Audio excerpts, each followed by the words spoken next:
ప్రియమైన దేవుని పిల్లారా, మనం ప్రార్థన చేసుకొని వాక్యంలోనికి వెళ్దాం. అందరూ ప్రార్థించుకుని దయచేసి. బలోపంలో మా కన్న తండ్రి,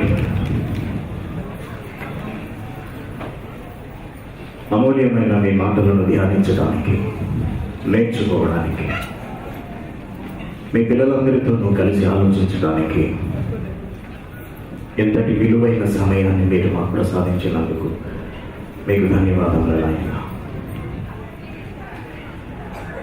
మా బ్రతుకులను సరి చేసుకునే మాటలను మీరు వేల సంవత్సరాల క్రితమే బైబిల్లో నిక్షిప్తపరిచారు. ఆ మాటలను ఈనాటి సమాజం గుర్తించక, ఆలోచించక, ఆచరించక నానాటికి అధపాతాళానికి దిగజారిపోతున్నారు. తండ్రి, మీ వాక్యం ద్వారా మా అందరి మనోనేత్రాలను వెలిగించండి. మా బ్రతుకును సరిదిద్దుకుని మీ కొరకు బ్రతకగలిగే మహాభాగ్యాన్ని మాకు అనుగ్రహించమని క్రీస్తు పేరిట మేము బ్రతుకుతున్నాం తండ్రి.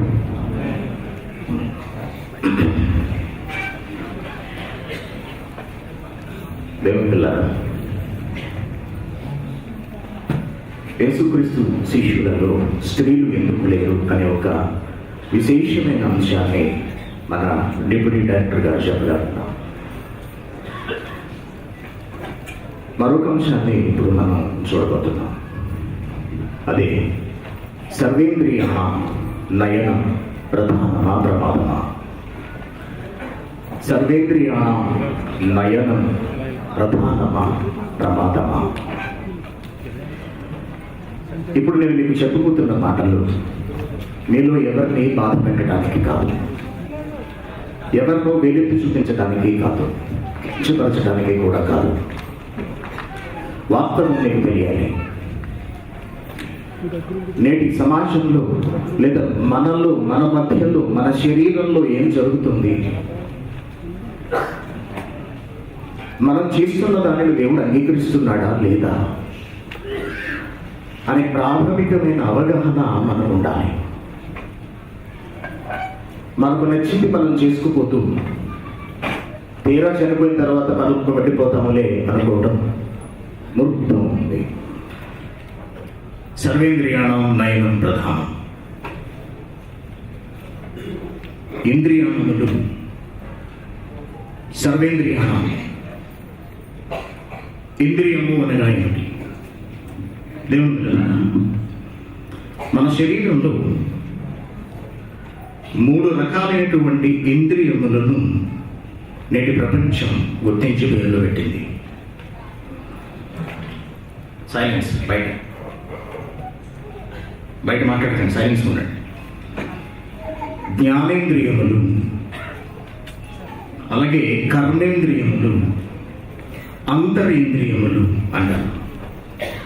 జ్ఞానేంద్రియములు అనగా మనిషికి జ్ఞానాన్ని తెలియజేసేవి.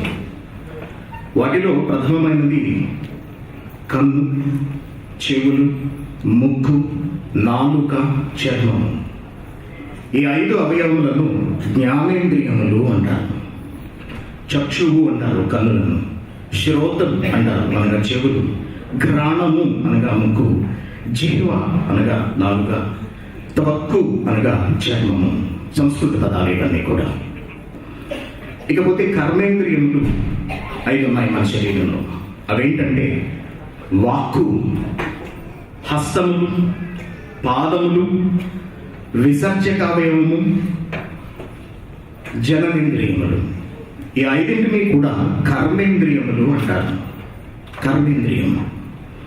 ఇకపోతే అంతరింద్రియములు అని వేటిని అంటారు అంటే బుద్ధి, మనస్సు, చిత్తము, అహంకారం.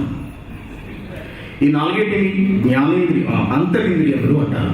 మొత్తం 3 విధాలుగా ఇంద్రియములను విభజించడం జరిగింది. మొదటిది జ్ఞానేంద్రియము, రెండవది కర్మేంద్రియము, మూడవది అంతరింద్రియములు. అనగా మనం ఆలోచిస్తే ఇంద్రియము అనే పదానికి అవయవము అనే తుది అర్థాన్ని మనం తీసుకోవచ్చు. అవయవము. మనకున్న ఈ సర్వ అవయవాలలో సర్వేంద్రియాణం, సర్వ అవయవాలలో నయనం అనగా కన్ను, చక్షువు అంటారు సంస్కృతంలో దీన్ని. మన కన్ను అత్యంత ప్రధానమైనది అనే సంగతి మనందరికీ తెలిసింది. ఎందుకు ప్రధానమైనది? అందరూ వినండి చాలా శ్రద్ధగా. దయచేసి ఎవరు నిద్రపోకండి, దయచేసి ఎవరు ఆవరించకండి. మీ ఫోన్స్ అన్ని సైలెంట్లో ఉన్నో లేవో చూసుకోండి ఒకసారి ముందే. Okay, very good. ఎందుకు కన్ను ప్రధానమైనది? కన్ను లేకపోతే మనం అసలు ఈ ప్రకృతిలో ఉన్న దేనిని కూడా చూడలేమండి. బ్రతుకే అంధకారం అయిపోతుంది. ప్రకృతిలో ఎన్ని అందాలు, ప్రకృతి సౌందర్యం అంటాం మనం. ఒక అడవులను చూసిన, ఒక జలపాతాలను చూసిన, ఎగిరే పక్షులను చూసిన, విశాలమైన ఆకాశాన్ని మనం చూసిన ఎంతో ఆనందం మనకు కలుగుతుంది. అది గుడ్డివారిని చూడండి, పాపం వాళ్ళు రోడ్డు దాటాలంటేనే ఒక సహాయం అవసరం. గుడ్డివాళ్ళు ఏ పని కూడా చేయలేరండి కన్ను లేని వాళ్ళు. కాబట్టి మానవ దేహానికి కన్ను అనేది అతి ప్రధానమైనది. రెండు కాళ్ళు లేకపోయినా అంత ఇబ్బంది ఉండదేమో, ఎందుకంటే కాళ్ళు లేకుండా బ్రతుకుతున్న మనుషులను మనం చూసాం. ఇబ్బంది కాదట్లేదు, కానీ కన్ను లేకపోవడం వలన కలిగేటంతటి ఇబ్బంది మాత్రం కాకపోవచ్చు. రెండు చేతులు లేని వాళ్ళను మనం చూస్తున్నాం, చాలా ఇబ్బంది పడుతుంటారు. అలాగే ఒక కిడ్నీ తీసేసి ఒక కిడ్నీతోనే బ్రతుకుతున్న వాళ్ళు ఉన్నారు. ఇలా మన శరీరంలో కొన్ని అవయవాలు లేనప్పటికీ ఏదో విధంగా బ్రతకవచ్చు, కానీ కన్ను అనేది కనుక లేకపోతే ఆ జీవితం చాలా చాలా కష్టం గడపడం. అందుకే సర్వేంద్రియాణం నయనం అత్యంత ప్రధానం. నానుడి సామెత అంటారు. ఈ కన్ను నిర్మాణం అంటే చాలా విచిత్రంగా, చాలా అద్భుతంగా అనిపిస్తుంది మనకు. మీ కన్ను గురించి మీరు ఎప్పుడైనా ఆలోచించారో లేదో? కన్ను గురించి మనం ఎప్పుడు ఆలోచిస్తామంటే, లాగి దవడ మీద కొట్టాడు అనుకుంటాడు. కళ్ళు బయలుగా ఉన్నాయి అంటారు. లేదా కళ్ళు సరిగ్గా కనిపించట్లేదు అనుకోండి, డాక్టర్ దగ్గరికి వెళ్తాం. నా కుడి కన్ను కనిపించట్లేదండి, ఎడం కన్ను కనిపించట్లేదండి, సైట్ వచ్చిందండి, అయితే కంటిలో వలయాలు వచ్చాయండి. ఇలాంటివి మన శరీరానికి సంభవించినప్పుడు మాత్రమే మనం కంటి గురించి ఆలోచిస్తాం. అంతకు మించి కన్ను గురించి మనం పెద్దగా పట్టించాం. ఇకపోతే మగవాళ్ళ కన్నా ఆడవాళ్ళు కన్ను గురించి ఎక్కువ శ్రద్ధ తీసుకుంటారు అనే సంగతి మనకు తెలుసు. కంటికి కాటుగా, కంటికి పైన ఒకలాంటి రంగులు మళ్ళీ, కంటి ఐబ్రోస్కి మళ్ళీ ఏదో చేసుకుంటే ట్రిమ్మింగ్ ఏదో ఉంటారు. ఇవన్నీ ఆడవాళ్ళు కంటికి తీసుకునే శ్రద్ధ చాలా ఎక్కువగా ఉంటుంది మనకు తెలుసు. ఈ కన్ను నిర్మాణం చాలా విచిత్రంగాను విశిష్టంగాను ఉంటుందండి. కన్నులో 5 ప్రధానమైన భాగాలు ఉంటాయట. రెటినా అంటే పై భాగము, రెటినా అంటారు. రాడ్స్ అండ్ కోన్స్, మన కంటిలో రాడ్స్ లాంటివి చిన్న చిన్న మెత్తటి మాంసంతో కూడిన నాణాలు లాంటి రాడ్స్ అండ్ కోన్స్ అనేవి ఉంటాయండి. లోపల లెన్స్ ఉంటుంది. లెన్స్ అంటే మీకు తెలుసు, ఆ స్క్రీన్ మీద మీకు కనపడుతున్న దృశ్యం ఒక్కొక్కసారి పెద్దదవుతుంది, ఒక్కొక్కసారి చిన్నది చేస్తున్నారు. అది పెద్దది చిన్నది కావడానికి కారణం ఆ కెమెరాలో లెన్స్ ఉంది. అలాంటి లెన్స్ మన కళ్ళలో ఉంది. మన కంటి లెన్స్ను బట్టే వాళ్ళు కెమెరా తయారు చేయగలిగారు. గమనించండి. మనం చూసారా, దూరంగా లేకపోతే చిన్న అక్షరాన్ని దేనైనా చూడాలనుకున్నప్పుడు కళ్ళు ఇలా దగ్గర చేసి చూస్తాం, అప్పుడు అది మనకు స్పష్టంగా కనపడుతుంది. అంటే మన లెన్స్ని మనం అడ్జస్ట్ చేసాం. కంటిలో లెన్స్ ఉంటాయి. అలాగే కార్నియా అనే ఒక పదార్థం లోపల తెల్లగా ఉంటుందండి, దాని నిండా రక్తనాళాలు ఉంటాయి. ఈ కన్ను ఏం చేస్తుందంటే, బయట నుంచి వస్తున్న కాంతి పుంజాలను లోపల ఒక తెర ఉంటుంది, తెర మీద ప్రొజెక్ట్ చేస్తుందండి. ఆ ప్రొజెక్టర్ను చూడండి, దానిలోంచి కాంతి పుంజం వెళ్ళి ఆ స్క్రీన్ మీద పడుతుంది. ఈ కన్ను పైభాగం ఏం చేస్తుందంటే, కాంతి పుంజాలను గ్రహించి తెర మీద మన కంట్లో ఉన్నటువంటి స్క్రీన్ పై ప్రదర్శింప చేస్తుంది. ఆ కాంతి పుంజాలు కాస్త సంకేతాలుగా మారి వెంటనే మెదడుకు చేర్చబడతాయి. మీ కళ్ళు గురించి చెప్తున్నాను వినండి. వెంటనే మెదడుకు చేర్చబడతాయి. అందుకే కన్నును మెదడుకు దగ్గరగా ఉండటం మనం చూస్తున్నాం. సెకండ్లో కొన్ని కోట్ల వంతులో మనం ఏం చూస్తున్నామో అది మనకు అర్థమైపోతూ ఉంటుందండి. ఎంత అద్భుతమైన టెక్నాలజీ మన కన్నులో ఉందంటే, సాధారణంగా మనం కన్ను గురించి అంతగా ఎప్పుడు పట్టించుకోమని, కానీ ఈ రోజున ఒక పాఠమే చెప్పుకోవాల్సి వస్తుందంటే కన్ను ఎంత ప్రధానమైనదో మీరు ఒకసారి ఆలోచించండి. దేవుని పిల్లలారా, అసలు ఈ కన్ను నిర్మాణం ఎందుకు ఇలా ఉన్నది? కన్ను ఎలా చూడగలుగుతుంది అని శాస్త్రవేత్తలు ఎన్నో పరిశోధనలు చేసినప్పటికీ కూడా కన్ను నిర్మాణం వెనుక ఉన్నటువంటి రహస్యాన్ని వెతలేకపోయారు. శాస్త్రవేత్తలు ఎవరైనా ఉన్న దాని గురించి పరిశోధన చేసి మాట్లాడగలరు. నేను చాలాసార్లు చెప్తుంటాను. నేను సూర్యునికి భూమికి మధ్య దూరం కొన్ని కోట్ల కిలోమీటర్లు, భూమికి చంద్రుడికి మధ్య దూరం కొన్ని కోట్ల కిలోమీటర్లు. సూర్యుడిలో ఎంత వేడి ఉంటుంది, సూర్యుడి ఉపరితలం ఎంత ఉంటుంది, సూర్యుడి నుంచి ఎన్ని నిమిషాల్లో సూర్యకిరణాలు భూమిపైకి చేరుకుంటాయి, ఇవన్నీ చెబుతారు శాస్త్రవేత్తలు. ఆ సూర్యుడు అక్కడ ఎందుకున్నాడు? దానికి సమాధానం ఉండదండి. కన్ను గురించి చదువులు ఉన్నాయి, సంవత్సరాలు చదువుతారు. ఆఫ్థల్మాలజిస్ట్ అనుకుంటా, కంటి డాక్టర్ ఏమంటారు? ఆఫ్థల్మాలజిస్ట్ ఏనా? నర్సెస్, అవునా? ఆఫ్థల్మాలజిస్ట్ అంటారు. కొన్ని సంవత్సరాలు చదువుకొని ఇంత చిన్న కన్ను గురించి చదవాల్సిందే. డాక్టర్ దగ్గరికి వెళ్ళాడండి, ఏమంటే కన్ను ఎందుకు ఉంది అని. కన్ను అక్కడే ఎందుకు ఉంది అని అడగండి, సమాధానం రాదు. ఎందుకు చెప్పలేరు? వాళ్ళు చెయ్యలేదు కాబట్టి వాళ్ళు చెప్పలేరు. మరి కన్ను యొక్క విశిష్టత, కన్ను నిర్మాణం గురించి మాట్లాడాలి అంటే దాన్ని తయారు చేసిన వాడే మాట్లాడగలగాలి. కంటిని తయారు చేసిన వాడు దేవుడు. ఆదికాండం 2వ అధ్యాయం 7వ వచనం చూడండి ఒకసారి. దేవుడైన యెహోవా నేల మంటితో నరుని నిర్మించి, చదువు మైక్ పెట్టి చదువు. దేవుడు మైక్ అందిస్తాను. దేవుడైన యెహోవా నేల మంటితో నరుని నిర్మించి, నేల మంటితో నరుని నిర్మాణం, మట్టిని ఉపయోగించి మానవ దేహంలో ఉన్న సమస్త అవయవాలను దేవుడు నిర్మించాడు. దానిలో ప్రధానమైనది కన్ను కూడా. కన్ను చేశాడు. ఈ కన్నుకి ఏమైనా ప్రత్యేకత లేదా పని ఉందా అని మళ్ళీ మనం దేవుడిని అడిగితే దేవుడు ఏమన్నాడు చూడండి. కొరింథీయులకు రాసిన మొదటి పత్రిక 12వ అధ్యాయం, కొరింథీయులకు రాసిన మొదటి పత్రిక 12వ అధ్యాయం 18వ వచనం. అయితే దేవుడు అవయవములలో ప్రతి దానిని తన చిత్త ప్రకారము శరీరములో ఉంచెను అన్నాడు.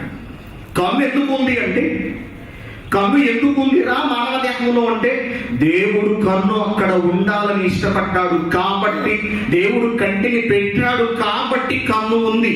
అనగా కన్ను దేవుని చిత్త ప్రకారం వచ్చింది. మళ్ళీ చదవండి. అయితే దేవుడు అవయవములలో ప్రతి దానిని కంటిని కూడా తన చిత్త ప్రకారము అనగా తన చిత్తము అనగా తన ఉద్దేశ ప్రకారము మన శరీరంలో ఉంచాడు. సో దేవుడు ఒక పని చేశాడు అంటే దానికి తప్పనిసరిగా ఏదో పెద్ద కారణమే ఉండి తీరాలి. పెద్ద కారణమే ఉండి తీరాలి. ఏంటి కన్ను వల్ల కలిగే ప్రయోజనం? దేవునికి కలిగే ప్రయోజనం ఏంటి? దేవునికి ఎలా ఉపయోగపడుతుంది కన్ను? ఏ ఉద్దేశంతో అసలు దేవుడు శరీరంలోని ప్రతి అవయవాన్ని పెట్టాడు, దానిలో కంటిని పెట్టాడు? ఇది మనుషులు ఎవరు ఆలోచించలేదండి. కేవలం కన్ను గురించి మాత్రమే కాదు, మన దేహంలో ఉన్న ఏ అవయవం గురించి కూడా, అవయవాలను కలిగిన మనం ఏనాడు ఆలోచించలేదండి. అవయవాలు ఉన్నాయి, శుభ్రంగా తింటున్నాము, తిరుగుతున్నాము, అనుభవిస్తున్నాము. కొంతకాలం తర్వాత ఈ అవయవాలతో కూడిన దేహాన్ని విడిచిపెట్టేసి వెళ్ళిపోతున్నాము.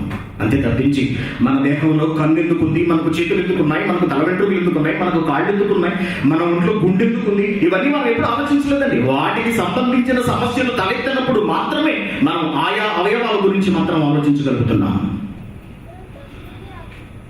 దేవులారా, దేవుడు తాను కలిగించిన ప్రకృతిని వీక్షించడానికి మన దేహంలో ఈ కంటిని పెట్టాడు. బాగుంది కదా? కాబట్టి దేవుడు కలిగించిన దేవుని చేతి పనిని చూడాలి అంటే తప్పనిసరిగా మన దేహంలో కన్ను ఉండక తప్పదు. కాబట్టి కన్ను అతి ప్రధానమైన అవయవము. పిల్లలు చూడాలన్నా, తల్లిదండ్రులు చూడాలి అన్నా, ఒక బస్సు ఎక్కాలన్నా, రైలు ఎక్కాలన్నా, విమానం ఎక్కాలన్నా, ఏది ఎక్కాలన్నా సరే కళ్ళు లేకపోతే మనకు ఎవరో ఒకరి సహాయము అవసరము. అందుకే దేవుడు దేహానికి దీపం వలె కంటిని పెట్టాడండి. మత్తయి సువార్త 6వ అధ్యాయం, మత్తయి సువార్త 6వ అధ్యాయం 22వ బైబిల్ స్క్రీన్ వాళ్ళు రెఫరెన్సులు కనపడుతున్నాయి స్క్రీన్స్ మీద, వాటిని చూడండి. చాలా జాగ్రత్తగా వినండి. ప్రతి ఒక్కరికి అత్యంత అవసరమైన పాఠం ఈరోజు మీరు వినబోతున్నారు. చాలా జాగ్రత్తగా వినండి.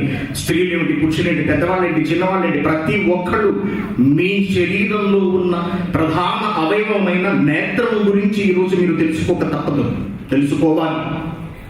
దేహమునకు దీపము కన్ను. దేహమునకు దీపము కన్ను అంటారు. విషయాన్ని దేహానికి దీపమట.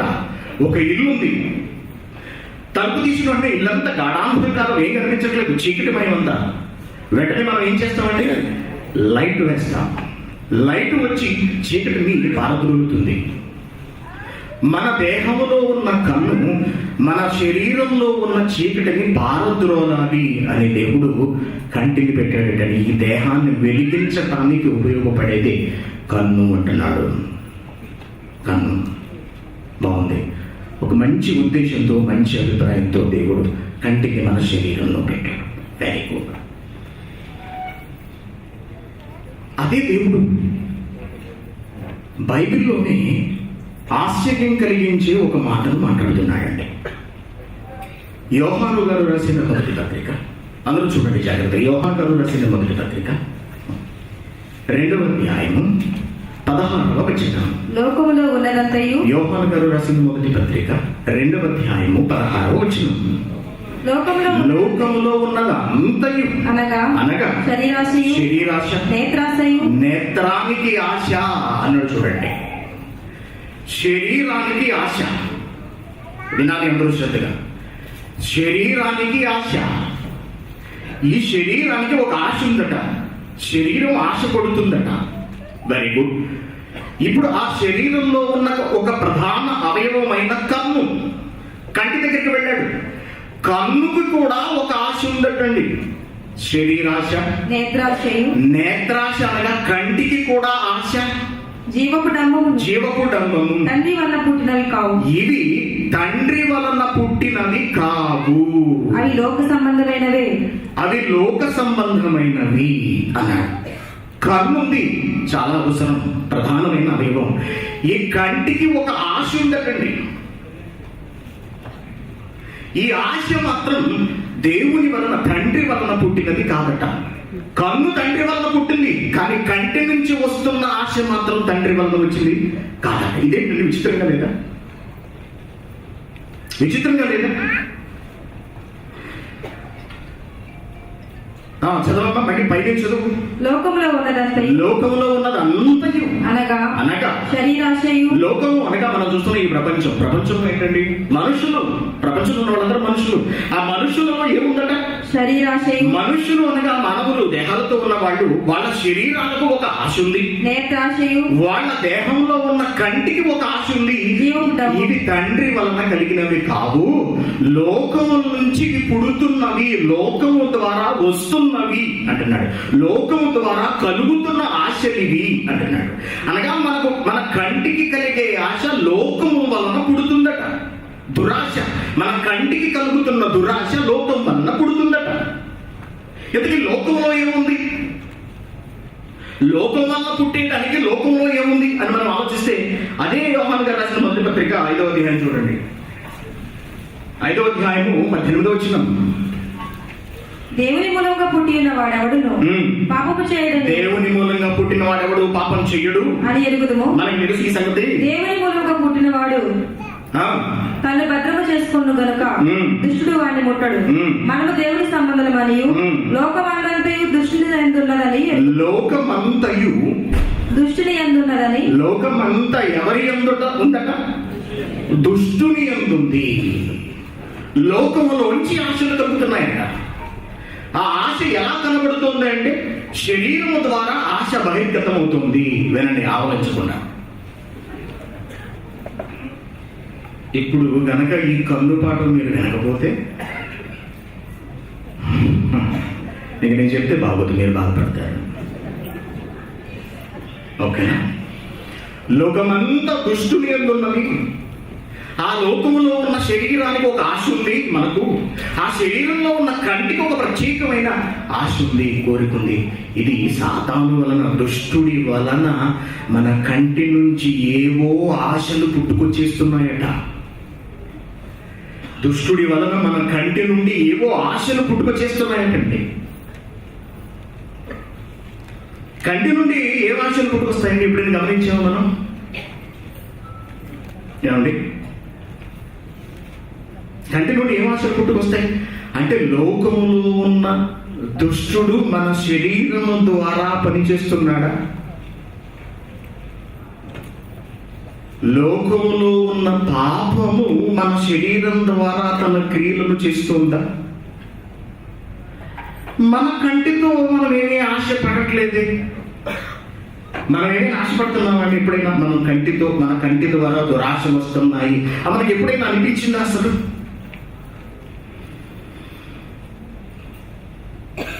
కాలేజీకి వచ్చాడు,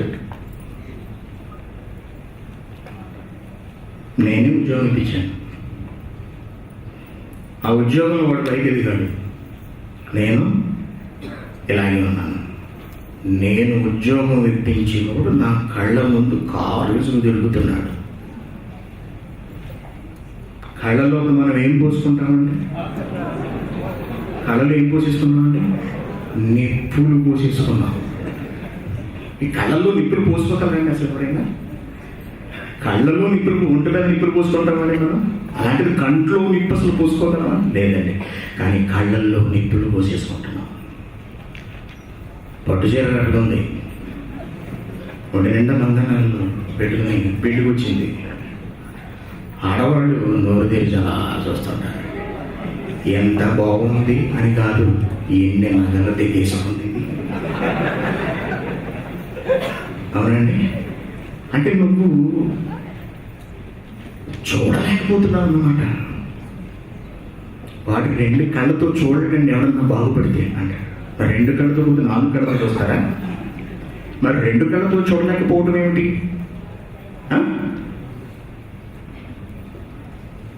ఎవరన్నా మంచి పట్టలేసారు వాడి వైపు అసలు చూడడం అండి నా ఉద్దేశం.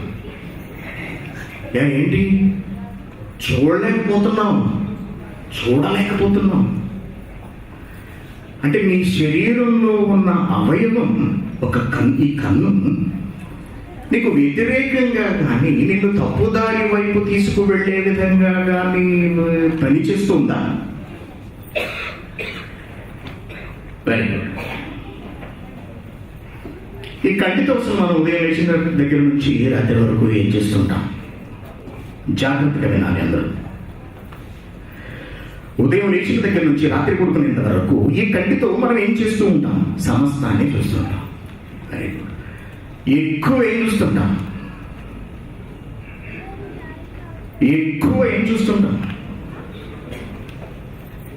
సినిమా, సీరియల్, పాటలు, ఫేస్బుక్లు తదితరాలన్నీ కూడా మనం దేంతో చూసేస్తున్నాము? చేతితో చూస్తున్నామా? నో, కంటితో చూస్తున్నాం. ఈ కన్ను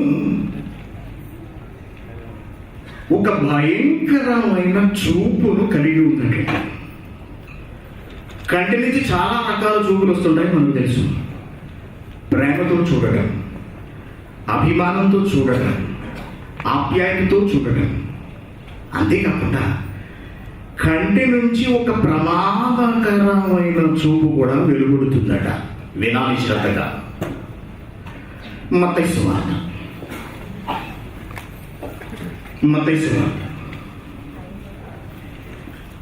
5వ అధ్యాయం.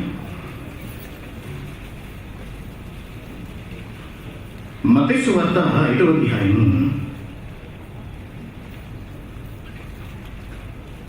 28వ వచనం.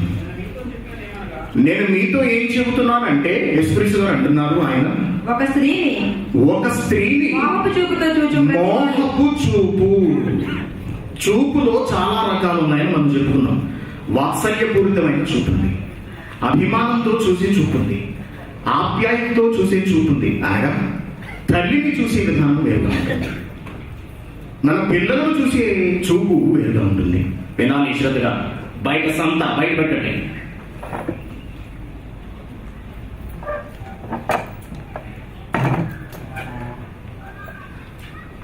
పిల్లలను చూసే చూపు వేరుగా ఉంటుంది, తల్లిదండ్రులను చూసే చూపు వేరుగా ఉంటుంది. చాలా రకాల చూపులు మన కంటి నుంచి వస్తున్నాయి. అలాగే అసూయతో కూడిన చూపు ఉంటుంది, నిప్పులు పోసేసుకునే చూపు ఉంటుంది, కుళ్ళు కారే చూపు ఉంటుంది. అవునంటే కుళ్ళు కారుతుంటున్నాడు, కళ్ళ నుంచి అంటున్నారు, కుళ్ళలా కారుతుందట. యేసుక్రీస్తు గారు మనకు తెలియని ఒక కొత్త చూపును బయటపెడుతున్నారండి. ఒక స్త్రీని మోహపు చూపు, లేదా ఒక పురుషుని మోహపు చూపు. ఏమిటి మోహపు చూపు అంటే? ఎలా ఉంటుంది ఈ మోహపు చూపు? అలా చూసిన వాడు అప్పుడే తన హృదయమందు ఆమెతో గాని అతనితో గాని వ్యభిచారము చేసిన వాడవును. ఒక స్త్రీని లేదా ఒక పురుషుని మోహపు చూపుతో చూసేవాడు అప్పుడే హృదయం వ్యభిచారం చేశాడు. అంటే చూపులో వ్యభిచారం ఉందా? అంటే చూసేస్తేనే వ్యభిచారమా? వ్యభిచారం అంటే ఏంటంటే, వ్యభిచారానికి ఎంత అర్థమవుతుంది? వ్యభిచారంలో పట్టుబడిన స్త్రీ అంటారు. తెలుసు, వ్యభిచారంలో పట్టుబడిన స్త్రీ. ఫలానా ఎవరో ఒక స్త్రీ హీరోయిన్, ఆమె ఎవరో ఒక పారిశ్రామికవేత్తతో వ్యభిచారం చేస్తుండగా రెడ్ హ్యాండెడ్గా పట్టుకున్నారు అనగా, వారిద్దరూ ఒక గదిలోకి వెళ్ళి వాళ్ళు ఉండగా పోలీసులు వాళ్ళకు రెడ్ హ్యాండెడ్గా పట్టుకున్నప్పుడు చెప్పే మాట వ్యభిచారము. అది వ్యభిచారము అనగా స్త్రీ పురుషులు ఇరువురు కలిసి చేసేది వ్యభిచారము అన్నాడు అక్కడ. Very good. కానీ యేసుక్రీస్తు గారు ఏమన్నారంటే, ఒక స్త్రీని మోహపు చూపు అనగా వేరే విధంగా చూడటం, మోహముతో చూడటం, అప్పుడే హృదయమందు వ్యభిచారము. మన కంటితో ఈ చూపు, ఇలాంటి చూపు ఎప్పుడైనా చూసావా?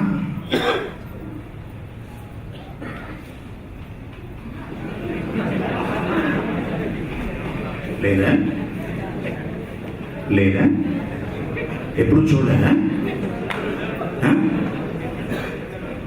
అసలు ఉదయం లేచిన దగ్గర నుంచి రాత్రి పడుకునేంత వరకు మనం చూసే చూపులే మోహపు చూపులండి. అవునా?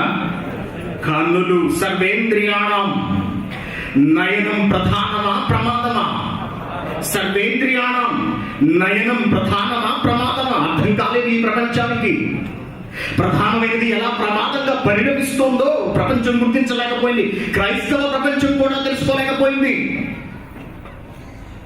దేవుడా, నడిచొస్తుందా అక్కడ వీధి చివరన తిరిగిందంటారు. అక్కడి నుంచి చూస్తాం, అక్కడ మొదలు పెడతాం చూపు. అలా నడుచుకుంటూ వెళుతుంది. ఈలోపు పై నుంచి కింద వరకు స్కాన్ అవుతుంటుంది. టోటల్ మగవాడు ఎస్ ఆర్ నో, ఎస్ అవునా కదా? మనల్ని దాటి వెళ్ళేంత వరకు చూస్తాం. Very good. ఇప్పుడు దాటి వెళ్ళిపోయింది. మొత్తం చూసాం. వెళ్ళిన తర్వాత మళ్ళీ వెనుకకు తిరిగి వెనక భాగం అంతటిని చూస్తానండి. Right or wrong, yes or no, yes. అదే మొహపు చూపు, అదేనండి మొహం. ఆడవాళ్ళు అమాయకురాళ్ళ కాదండి. మగవాళ్ళలాగా ప్రారంభం నుంచి చివరి వరకు చూడరు ఆడవాళ్ళు. ప్రారంభంలో ఒక చూపు చూస్తారు. ఇది లాంగ్ స్కాన్.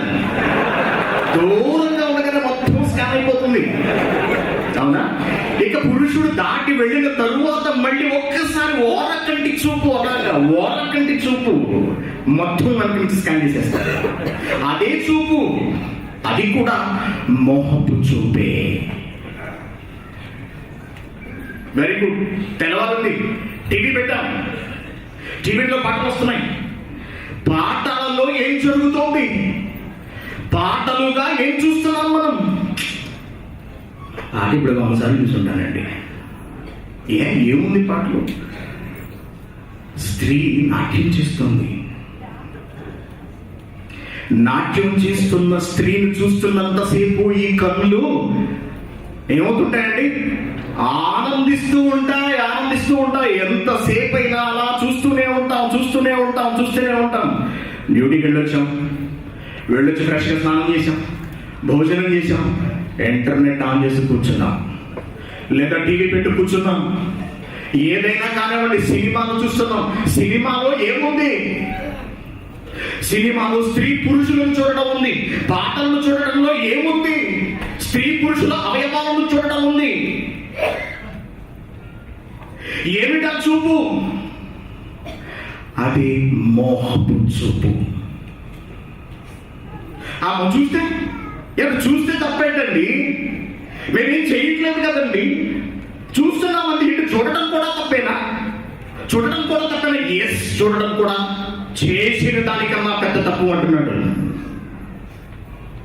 ఒక స్త్రీతో వ్యభిచారం చేసిన వాడు అన్నది ఇక్కడ యేసుక్రీస్తు గారు. ఒక స్త్రీని మోహపు చూపు జస్ట్ చూసిన వాడు, ప్రతి వాడు అప్పుడే నువ్వు వ్యభిచారి అయిపోయావు అన్నాడు. ఎవడన్నా రెడ్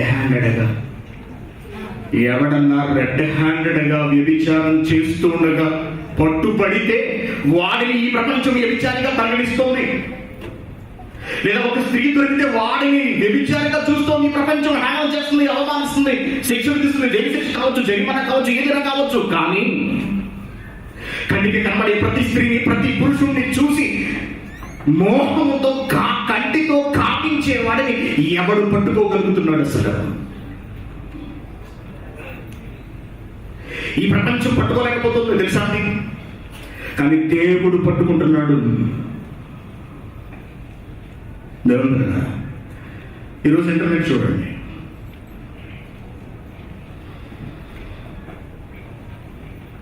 ఇంటర్నెట్ ఉంది. ఏదైనా ఒక మంచి విషయం చూద్దామని ఇంటర్నెట్ అలా ఆన్ చేస్తాం. మొబైల్స్ ఉన్నవాళ్ళు మీకు తెలుసు, లేదా ల్యాప్టాప్లో చూస్తున్నవాళ్ళు, లేదా కంప్యూటర్స్లో చూస్తున్నవాళ్ళు, మనకు కావాల్సింది అలా కొడదాం అనుకుంటే యూట్యూబ్ ఆన్ చేస్తాం. ఫర్ ఎగ్జాంపుల్, డాడీ గారి మెసేజ్ కొట్టాం. డాడీ గారి మెసేజ్ రావడానికన్నా ముందు ఏమొస్తున్నాయి? కరెక్ట్ అన్నారు అంటే ఏమొస్తున్నాయో మనకు తెలుసు. ఏమొచ్చేస్తున్నాయి? వెంటనే ఏదైనా ఒక చక్కటి దైవ కార్యక్రమాన్ని, దేవుని జ్ఞానాన్ని విందామని ఓపెన్ చేశాం. వెంటనే ఏం కనపడింది కంటికి? ఇద్దరు స్త్రీ పురుషులు కలిసి చేస్తున్న ఒక పని కనపడింది. చూపు అక్కడి నుంచి మాట్లాడలేక కళ్ళు వెళ్ళి దానిలో చిక్కుకుపోయాయి. అది చూడు అంటుంది కన్ను. చూడు అది అలా చూడు. నో, తప్పేం కాదు, చూడు. నువ్వేం చేయట్లేదే, నువ్వు చూస్తున్నావు అంతే కదా. ఎవరో చేసిన దాన్ని నువ్వు చూస్తున్నావు, నువ్వేం చేయటం లేదే. చూడు చూసేస్తాం. దాని తర్వాత అక్కడ అయిపోయిందా? దాని తర్వాత మరొకటి, దాని తర్వాత మరొకటి, దాని తర్వాత మరొకటి. చూడాలనుకున్నది ఒకటి, చూస్తున్నది ఒకటి.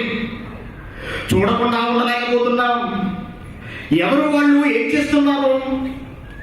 స్త్రీ పురుషులిద్దరూ కలుసుకుంటున్నారు.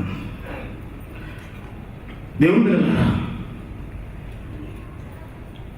శరీరం నుంచి చాలా జాగ్రత్తగా ఉండండి. నేను తప్పుగా మాట్లాడుతున్నాను, బూతులు మాట్లాడుతున్నాను అని దయచేసి ఎవరు భావించకండి. దేవుడు ప్రవేశపెట్టిన నియమాన్ని, ధర్మాన్ని నేను మాట్లాడుతున్నాను.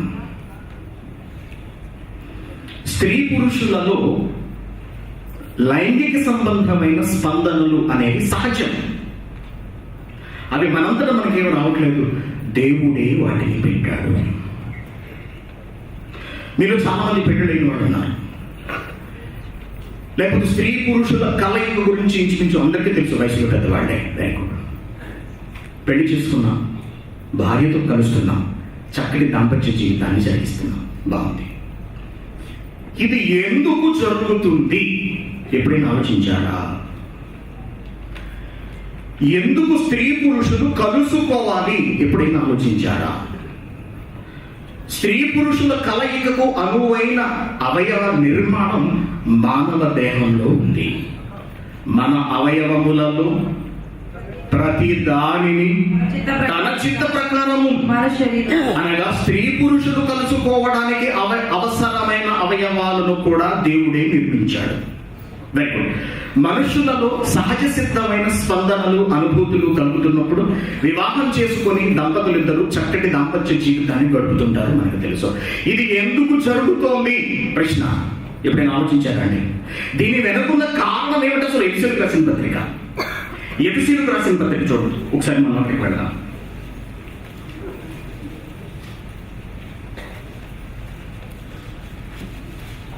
ఐదవ అధ్యాయం 31. ఎఫెసీయులకు రాసిన పత్రిక 5వ అధ్యాయం 31 వచనం. ఈ హేతువు చేత పురుషుడు తన తండ్రిని తల్లిని విడిచిపెట్టి తన భార్యను హత్తుకుని. వినాలందరూ చాలా జాగ్రత్తగా వినాలి. అందరికి భవిష్యత్తుకు అవసరమైన పాఠం అంటే ఇది. మీరు ఏకాగ్రత ఏమాత్రం కోల్పోయినా సరే మీరు ఒక ప్రధానమైన విషయాన్ని వినకుండా పోతారు. చాలా జాగ్రత్తగా వినండి. ఈ హేతువు చేత పురుషుడు తన తండ్రిని తల్లిని విడిచి అప్పటి వరకు తల్లిదండ్రులతో కలిసి పెరిగిన స్త్రీ పురుషులు తల్లిదండ్రులను విడిచిపెట్టి భార్యాభర్తలుగా ఏకమవుతారు. వారిద్దరూ ఏక శరీరం అవుతారు. రెండు శరీరాలుగా ఉన్న వాళ్ళు కలయిక ద్వారా ఒకే శరీరంగా మారుతారు. Very good. ఈ మర్మము ఏమిటి?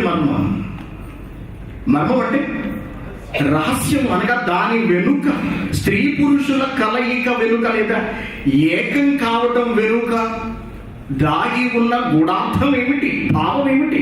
మర్మం ఏమిటి?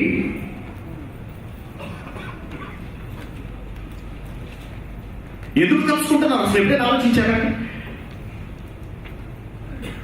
పెళ్లి చేసుకున్నాం అనుకోండి, ఎప్పుడు రాత్రి వద్దని చూస్తుంటారు.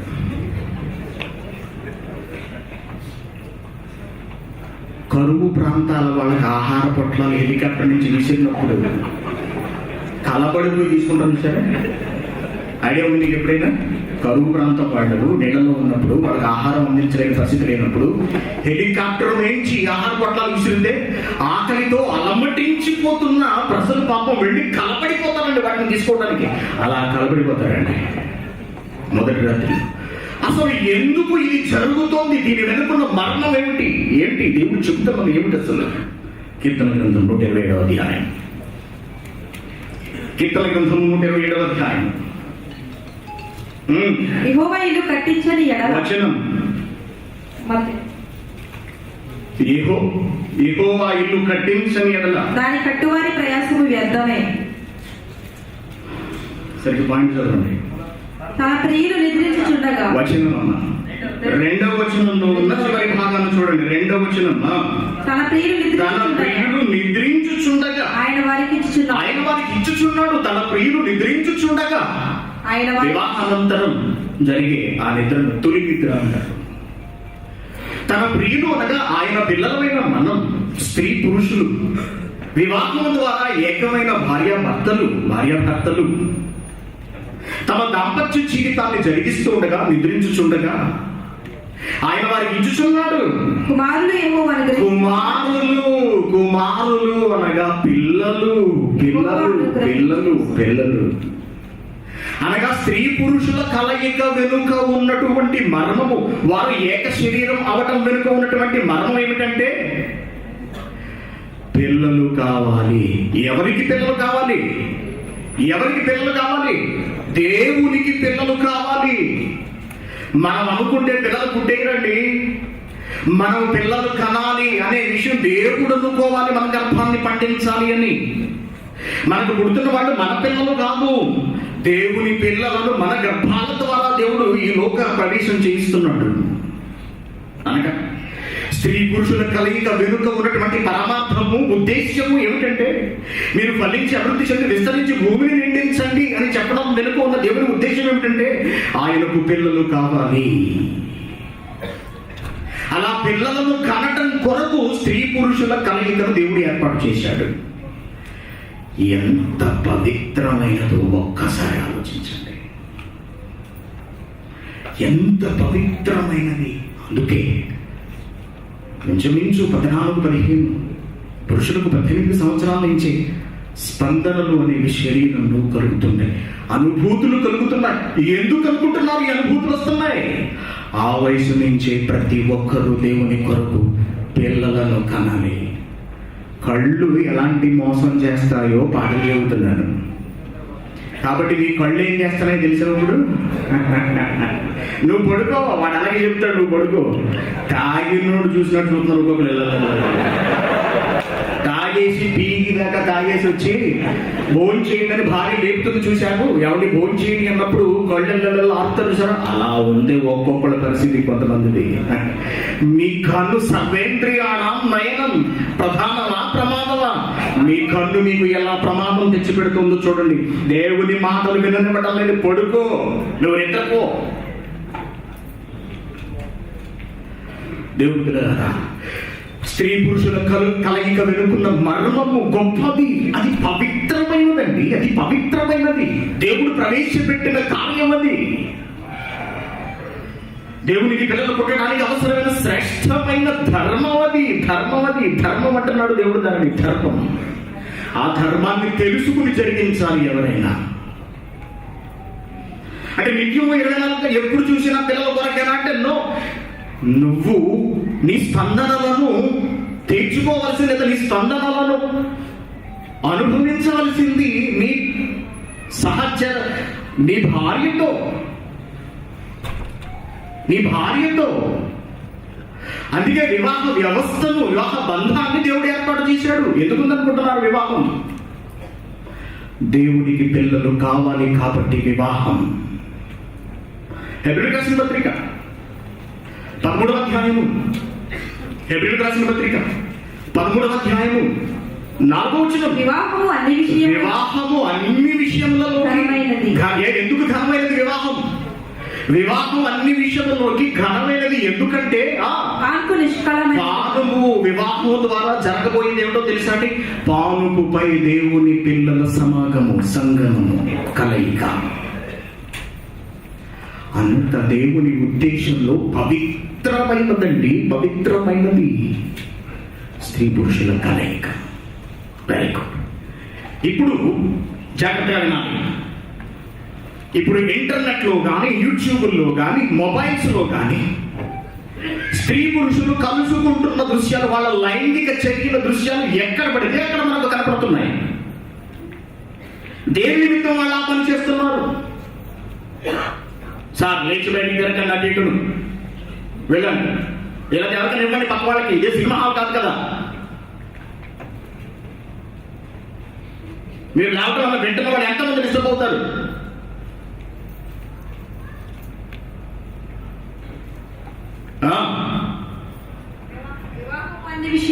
వివాహం అన్ని విషయంలో ఘనమైనదిగా దేవుడు ఎంచి పవిత్రమైన కార్యముగా తన పిల్లల కొరకు మీరు జరిగించండి అని దేవుడు ఆజ్ఞాపించినప్పుడు బహిరంగంగా లైట్లలో 10 మంది చూస్తూ ఉండగా ఆ పవిత్ర కార్యాన్ని జరిగించి దాన్ని తీసుకువెళ్ళి నెట్లోను, ఇంటర్నెట్లోను, ఫేస్బుక్లోను పెట్టి తమ అవయవాలను బహిర్గతంగా విప్పదీసి 10 మందికి చూపిస్తున్నారు అంటే వాళ్ళెవరు పవిత్రమైన కార్యం నిమిత్తం తమ దేహాన్ని వినియోగిస్తున్న వాళ్ళ, శరీర సుఖాలు తీర్చుకోవడానికి లేదా ధనాన్ని సంపాదించడానికి దేవుడు ప్రవేశపెట్టిన పవిత్ర ధర్మాన్ని అపవిత్రపరుస్తున్న వాళ్ళ, దేవుడు ప్రవేశపెట్టిన ధర్మానికి కళంకం తీసుకొస్తున్న వాళ్ళు, వాళ్ళనే వ్యభిచారులు అంటారు. వాళ్ళు ఇంటర్నెట్ లో పెట్టి చేస్తున్నది వ్యభిచారం. అది నువ్వు నీ భార్యతో జరిగించినప్పుడు అది పవిత్రమైన కార్యం. అది పరాయి స్త్రీతో పరాయి పురుషుడితోనూ జరిగిస్తున్నప్పుడు అది వ్యభిచారం. మనమేమి ఆ వ్యభిచారం చేయట్లేదే. వ్యభిచారం చేస్తున్న వాళ్ళను మాత్రమే మనం చూస్తున్నాం. అవునా? ఇంటర్నెట్లో, యూట్యూబ్లో, ఫేస్బుక్లో బూతు సినిమాలు నిత్యము చూస్తున్న వాళ్ళు. మనమేం వ్యభిచారం చేయట్లేదే. చేస్తున్న వాళ్ళని చూస్తున్నామంటే ఏ తప్ప? చేస్తున్న వాళ్ళని చూస్తే తప్ప? పేతురు తప్పున్నారా అంటున్నాడు దేవుడు. పేతురు గారు రాసిన 2వ పత్రిక చూడండి ఒకసారి. పేతురు గారు రాసిన 2వ పత్రిక 2వ అధ్యాయము 14వ వచనం. వ్యభిచారిని చూసి వ్యభిచారి తన శరీరాన్ని బట్టబయలుగా చూపిస్తుంది. భర్తకు మాత్రమే ప్రత్యేకించవలసిన తన దేహాన్ని ప్రపంచం మొత్తానికి చూపిస్తుంది. ఎవరామే? వ్యభిచారి. శరీర సుఖం తీర్చుకోవడం కొరకు ఎవరు పడితే వారితో సిద్ధపడిపోతుంది. ఎవరామే? వ్యభిచారి. దేవుడు కలిగించిన పవిత్రమైన అవయవాలను తప్పు కొరకు వినియోగిస్తోంది లేదా వినియోగిస్తున్నాడు. పురుషుడు స్త్రీ ఏంటి? ఎవరు వాళ్ళు? వ్యభిచారులు. అది చూస్తున్నారు ఈరోజు ప్రతి ఒక్కరు ప్రపంచంలో. చూస్తున్న వాళ్ళు ఏమంటాడు తెలుసా అండి? వ్యభిచారం చేస్తున్న వాళ్ళను నువ్వు చూస్తూ వ్యభిచారం చేస్తున్న వ్యభిచారిని చూసి ఆశపడుతూ, అంటే నువ్వు చూస్తున్నావు అంటే చేస్తున్న దాన్ని నా మీద ఆశపడుతున్నావు అన్నమాట. నేత్రాశ. వ్యభిచారిని చూసి ఆశించుచు కన్ను నిండి ఏమొస్తుంది అంటున్నాడు? నేత్రాశ అన్నాడు. నేత్రాశ, కంటికి ఆశ. వ్యభిచారిని చూసి ఈ కంటితోనే కదా చూస్తున్నాం. వ్యభిచారిని చూసి ఆశించుచు పాపము మానలేని కన్నులు. చూడటం పాపం అంటున్నాడండి. చూడటం పాపం అంట. వ్యభిచారిని చూడటం పాపం. ఒక స్త్రీని బాబు చూపు చూడటం పాపం. ఈ పాపం చేస్తున్నామా లేదా? ఏమండి, ఇది జరుగుతుందా లేదా? దీన్ని దాటి ఎవరండి వెళ్ళగలరు? అసలు ఒక స్త్రీతో లేదా ఒక పురుషులతో నేరుగా వ్యభిచారం చేయడం ఎంతో కష్టం కావచ్చు. సమాజపరంగా ఎన్నో అడ్డంకులు ఉండొచ్చు. కానీ చూడటం అనేది, ఈ కన్ను ఎంత ప్రమాదకరమైనదంటేనండి, నువ్వు చెయ్యలేనప్పుడు, నీకు చెయ్యగలిగే అవకాశం లేనప్పుడు కనీసం చూడు అంటుందండి. చూడు. వ్యభిచారం చేయడం వల్ల శరీరంలోని ఏ అవయవాలు సుఖపడతాయో అంతే సుఖాన్ని చూస్తున్నంతసేపు ఈ కన్ను అనుభవిస్తూ ఉంటుంది. ఆలోచించండి ఒకసారి. మన పరిస్థితులు, రాత్రులు పగలు ఏం చూస్తున్నంతసేపు ఏం జరుగుతుంది, ఎలా ఉంటుంది మన మానసిక పరిస్థితి?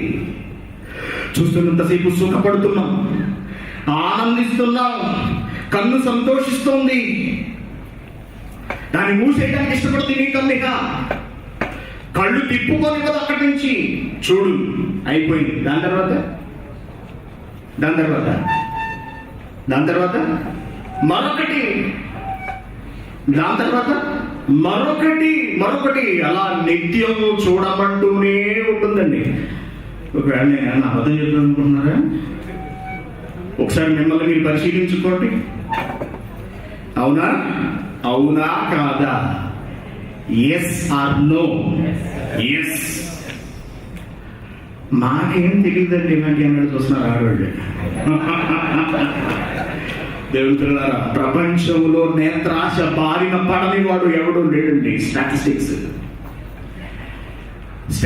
అండి. ప్రపంచంలో ఇంటర్నెట్లో ఈ వ్యభిచారాన్ని చూస్తున్న వాళ్ళ లెక్కలు ఇవన్నీ కూడా ఇవి కేవలం క్రైస్తవులకు సంబంధించిన లెక్కలు, మిగిలిన వాళ్ళే కాదండి, కేవలం క్రైస్తవులకు సంబంధించిన లెక్కలు. ప్రపంచంలో ప్రతిరోజు ఇంటర్నెట్లో వస్తున్న ఈ కార్యక్రమాలను, స్త్రీ పురుషుల లైంగిక చర్యలను చూస్తున్న వాళ్ళ శాతం 79%. ప్రతిరోజు ప్రపంచవ్యాప్తంగా ఉన్న క్రైస్తవులలో 79% మంది ప్రతిరోజు బూతు సినిమాలను, బూతు బొమ్మలను, బూతు సాహిత్యాన్ని చదువుతున్నారండి. వీరి వయస్సు 18 సంవత్సరాల నుంచి 30 సంవత్సరాల మధ్య ఉన్నవాళ్ళు, 18 సంవత్సరాల నుంచి 30 సంవత్సరాల మధ్య వయసు ఉన్నవాళ్ళు, వీళ్ళందరూ కూడా ఒక సంవత్సరంలో 4.5 బిలియన్ గంటలు ఈ తప్పుడు కార్యక్రమాలు చూస్తున్నారటండి. ప్రపంచవ్యాప్తంగా 4.5 బిలియన్ గంటలు ఏమైనా భారతదేశంలో ఈ బూతు ఛానళ్లపై, ఇంటర్నెట్లో వస్తున్న ఈ బూతు సినిమాలపై నిషేధం విధించాలని ప్రభుత్వం నిర్ణయం తీసుకుంది. అప్పుడు ఢిల్లీలో ఉన్న కొన్ని మీడియా సంస్థలు వయసులో ఉన్న ఆడపిల్లల దగ్గరకు, మగపిల్లల దగ్గరకు వెళ్ళి ప్రభుత్వం భారతదేశంలోనికి బూతు సినిమాలు రాకుండా నిషేధించాలని నిర్ణయం తీసుకుంది. దీనిపై మీ అభిప్రాయం ఏంటి అని అడిగినప్పుడు ఒకటి ఏడ్చేసేటండి, ఒళ్ళు నేర్చేసేటండి. ఎమ్మ బూతు సినిమాలు చూడొచ్చా అని అడిగితే, ఎందుకు చూడకూడదు, ఆడపిల్లలు మీరు చూస్తారంటే, ఎస్ ప్రతిరోజు చూడండి నేను నిద్రపోను,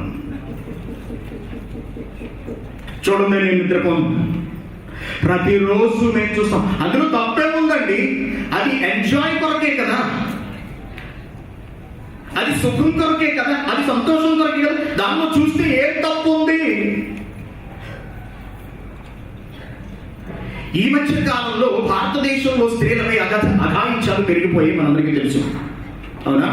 ఇంచుమించు గత 4-5-10 సంవత్సరాల క్రితం నుంచి స్త్రీలపై అఘాయిత్యాల సంఖ్య నానాటికి పెరిగిపోతూనే ఉన్నది. రేప్ కేసెస్ అనేవి ఎక్కువగా నమోదవుతున్నాయి. కారణం ఏంటో తెలుసా?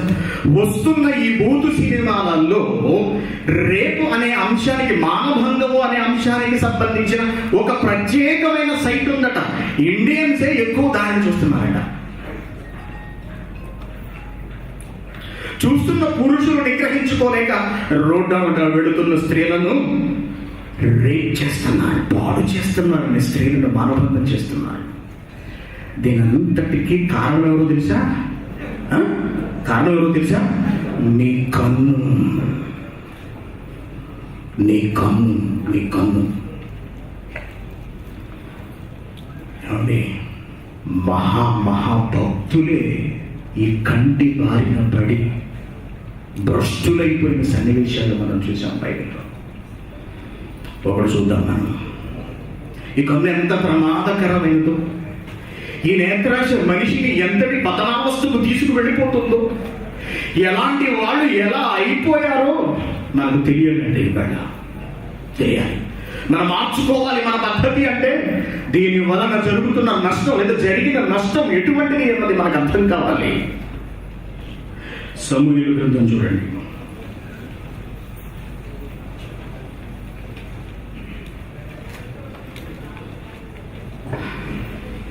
రెండు సమూయేలు 11వ అధ్యాయం. 2 సమూయేలు 11వ అధ్యాయం 2వ వచనం నుంచి. ఒకానొక దినమున పొద్దుగుంకు వేళ దావీదు పడక మీద నుండి లేచి రాజనగరి మిద్దె మీద నడుచుచు పైనుండి చూస్తున్నాడట. ఏవో అవయవాలు పనిచేస్తున్నాయి. ఏమిటి అవయవాలు? కాళ్ళు. చూస్తున్నాడటండి. హాయిగా పడుకున్నాడు, సాయంత్రం నిద్ర లేచాడు, టీ తాగుతూ మిద్దె మీద అలా ప్రచారం చేస్తున్నాడటండి. చూస్తున్నాడు, తన పట్టణాన్ని, ప్రజలను చూసుకుంటున్నాడు. స్నానము చేయు ఒక స్త్రీ కనపడింది. ఆమె స్నానం చేస్తున్న స్త్రీ కనపడిందటండి. ఏమండి, రాజు అనగా తన రాజ్యంలో ఉన్న ప్రజలందరికీ కూడా తండ్రి లాంటి వాడండి. రాజు స్నానం చేస్తున్న ఒక స్త్రీని చూశాడండి. ఒక స్త్రీని చూశాడు. ఆ చూపు ఎంతటి ప్రమాదం తెచ్చిపెడుతుందో చూడండి ఒకసారి. ఆ చూపే కదా చూస్తే పోయింది ఏమిటి అనుకుంటాం మనం. కూర్చోండి అందరూ. చూపే కదా చూస్తే ఏం పోయింది అనుకుంటాం మనం. ఆమె బహు సౌందర్యవతి చూసిన వెంటనే చాలా అందగత్తే, బహు సౌందర్యవతి అయి ఉండుట చూచి, అంతే కదా, వెంటనే అందంగా కనపడిన చోటున కళ్ళు నిలబడిపోతాయి. అంటే ఒకసారి అటు ఇటు తిరగవండి కళ్ళు దావీదు కళ్ళు నిలబడిపోయాయి అక్కడే. ఆమె బహు సౌందర్యవతి అయి ఉండుట చూచి దావీదు దాని సమాచారం తెలుసుకున్నటకై ఎవరు ఆవిడ అంత అందంగా ఉంది కనుక్కురండి అని మనుషులు పంపించాడు. నిశ్శబ్దంగా ఉన్నాడు దయచేసి. బయట మాట్లాడుతున్నాయండి. బయట మాట్లాడుతున్నది ఎవరు? తలుపు తీసుకోండి ఒకసారి. వెంకటరామ గారు బయట ఎవరు మాట్లాడుతున్నారు చూడండి.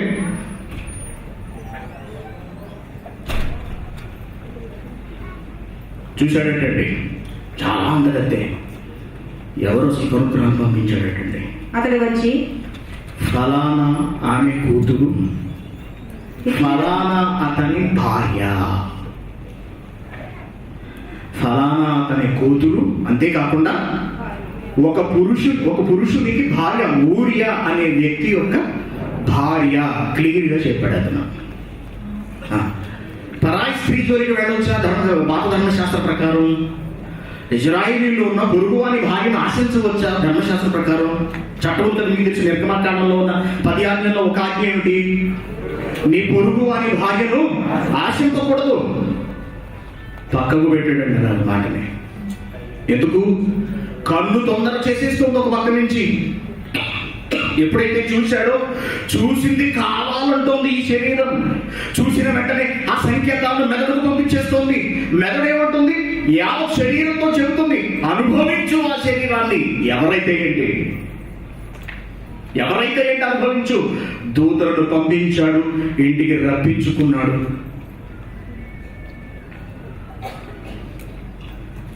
ఆమె గర్భవతి అయింది. గర్భవతి అయిన తర్వాత విషయాన్ని దావీదుకు చెప్పింది. ఏం చేయమంటావు దావీదు? ఏం గర్భవతిని అయిపోయాను నీ వల్ల.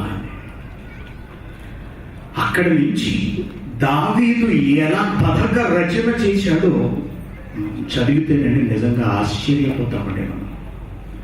దావీదు గొప్ప భక్తుడు, మహాభక్తుడే.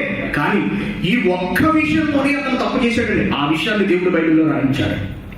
ఎందుకు రాయించాడో తెలుసా? దావీదు చేసిన తప్పు ప్రపంచంలో మరొకడు ఎవరు చేయకూడదు. ఆ తప్పు మరొకసారి పునరావృతం కాకూడదు. కాబట్టి దావీదు చేసిన చెడుని రాయించాడు. దావీదు తన పట్ల చేసిన మహాకార్యాలను కూడా రాయించాడు. తప్పు చేసినప్పుడు తప్పుగా దేవుడు చూపించాడు, మంచి చేసినప్పుడు మంచివాడిగా దావీదును చూపించాడు దేవుడు. ఇప్పుడు దావీదు చేసిన తప్పును బయట పెడుతున్నాడు. ఎప్పుడైతే ఆ స్త్రీ గర్భవతిని తెలిసిపోయిందో యుద్ధం చేస్తున్న ఆమె భర్తను రప్పించాడండి. యుద్ధం చేస్తున్న భర్తను రప్పించాడు. ఎక్కడికి? యుద్ధం జరుగుతున్న చోటు నుంచి ఇంటికి రప్పించాడు. ఊరియా యుద్ధం ఎలా జరుగుతుందయ్యా అన్నాడు. బాగా జరుగుతుందండి, ఇశ్రాయేలు అందరూ మంచి ఆవేశంతో పోరాటం చేస్తున్నారు అని చెప్పి రిపోర్ట్ ఇచ్చాడు ఊరియా. సర్లే, యుద్ధం చేసి అలసిపోయాడు కదా, ఇంటికి వెళ్ళి పడుకున్నాడు. ఇంటికి వెళ్ళి 4 రోజులు రెస్ట్ తీసుకున్నాడు. సరే అని చెప్పి ఊరియా తన భార్య దగ్గరకు వెళ్ళకుండా దావీదు సైన్యంలోనే సైనికుల దగ్గర కొంతమంది దగ్గర విశ్రాంతి తీసుకున్నాడు. ఈ విషయం దావీదుకు వినపడింది. మళ్ళీ పిలిపించాడు ఊరియా. ఇంటికి వెళ్ళమంటే వెళ్ళలేమయ్యా, భార్య ఒకతే ఉంది కదా, అలసిపోయి వచ్చావు, ఇంటికి వెళ్ళరాదా అన్నాడు. ఎందుకు ఇంటికి వెళ్ళమన్నాడు ఆలోచించండి ఒకసారి.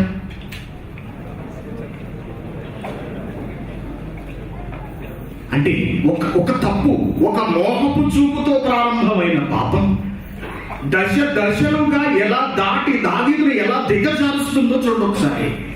ఈరోజు మనం చూపే కదా, చూస్తే ఏం పోయింది అనుకుంటున్నాం. ఇది చూపుతో ఆగిపోవట్లేదండి, భయంకరమైన ప్రమాదాలకు దారితీస్తోంది.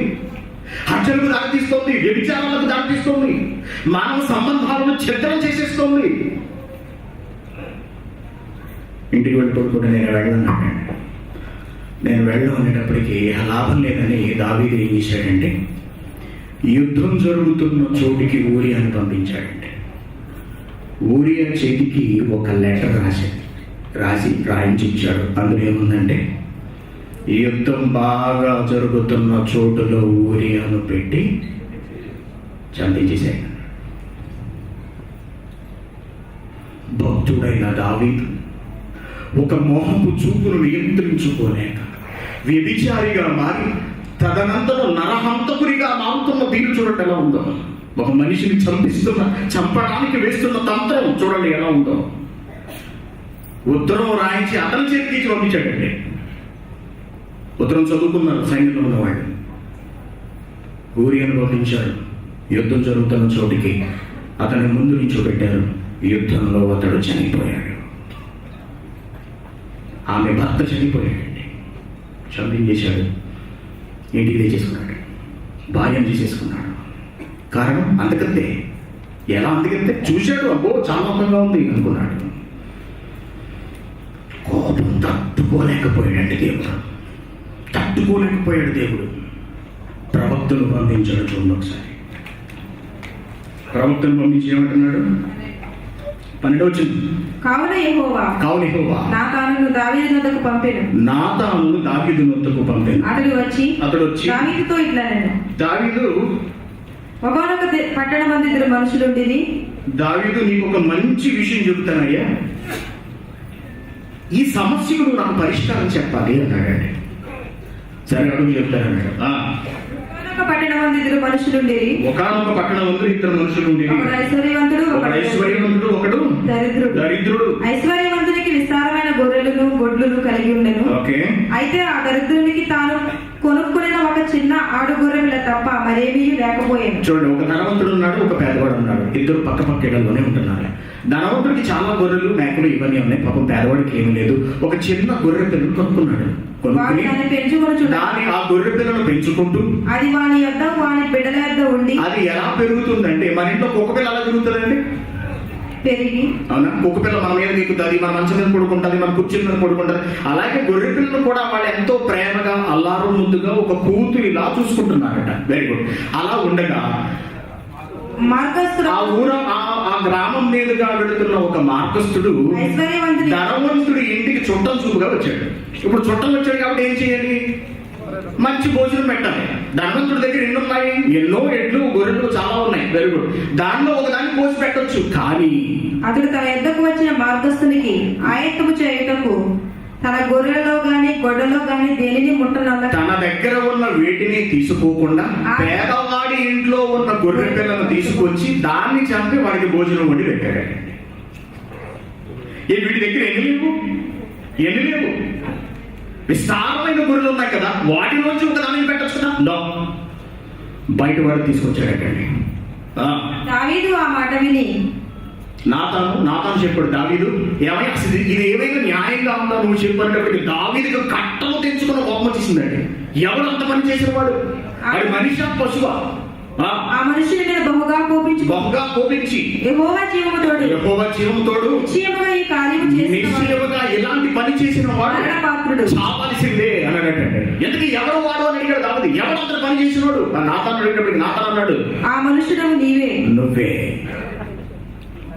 ఆ పని చేసిన వాడు ఎవడో కాదు, నువ్వే. నువ్వు దీన్ని చేసినందుకు దేవుడు నిన్ను శిక్షించబోతున్నాడు. తర్వాత దావీదు చేతిలోంచి రాజ్యం పోవటం, కొడుకు తిరగబడటం, తర్వాత కొడుకు ఆమెకు పుట్టిన కొడుకు చనిపోవడం, ఇవన్నీ ఘోరమైన శిక్షలుగా దావీదు అనుభవించాడు. అంత గొప్ప స్థితిలో ఉన్నవాడు దావీదు ఎలాంటి వాడో తెలుసా? దావీదు నా ఇష్టానుసారుడైన మనుషులని దేవుడు పొంగిపోయాడండి దావీదు గురించి. అపోస్తలుల కార్యములు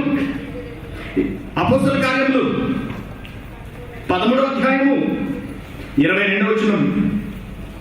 అపోస్తలుల కార్యములు 13వ అధ్యాయము 22వ వచనం. మరియు ఆయన నేను యెష్షయి కుమారుడైన దావీదును కనుగొంటిని, మనుషుడు, అతడు నా ఉద్దేశాలన్నీ నెరవేర్చాడని ఎంతో గొప్పగా దావీదు గురించి దేవుడు చెప్పుకుంటే, దావీదు తన కంటిని అదుపు చేసుకోలేక, కంటి ద్వారా వచ్చిన మోహపు చూపును నియంత్రించలేక వ్యభిచారిగా మారి, అక్కడ నుంచి హంతకుడిగా మారి దేవుని చేత భయంకరమైన శిక్ష అనుభవించాడు. దీని అంతటికీ కారణం ఏంటో తెలుసా అండి? కన్ను. ఒక్కసారి చూసినందుకే దావీదు పరిస్థితి అలా అయిపోతే, అసలు పొద్దుటి నుంచి రాత్రి వరకు మనం చూస్తున్నదేమిటి? ఆలోచించండి ఒకసారి. దేవుని ఎంత ప్రమాదకరం. సంసోను సంగతి మీ అందరికీ తెలుసు. సంసోను న్యాయపతులు చూద్దాం ఒకసారి. న్యాయపతుల గ్రంథం 16వ అధ్యాయం 14వ అధ్యాయం చూడమని. సంసోను గ్రంథం న్యాయపతుల గ్రంథం క్షమించండి, న్యాయపతుల గ్రంథము 14వ అధ్యాయము 1వ వచనం. సంసోను తిమ్నాతునకు వెళ్ళి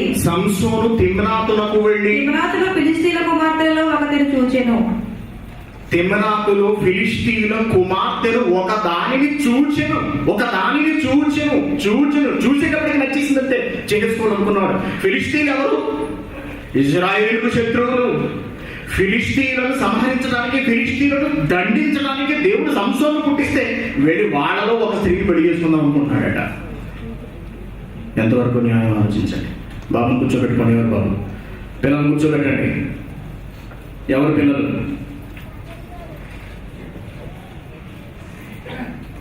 దీని అందరికీ కారణం ఏంటో తెలుసా అండి? కన్ను. 16వ అధ్యాయం 1వ వచనం చూడండి. తరువాత సంసోను గాజాకు వెళ్ళి వేశ్యను ఒకతెను చూచి ఆమె యొద్ద చేరెను.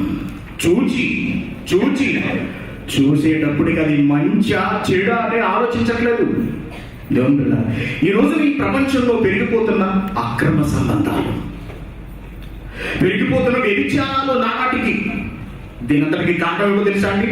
మోహపు చూపులు నియంత్రించుకోకపోవడం. ప్రతిరోజు చూసుకున్నారు, ఇద్దరు ఒకే టైంకి బస్ స్టాండ్కి వెళ్తారు,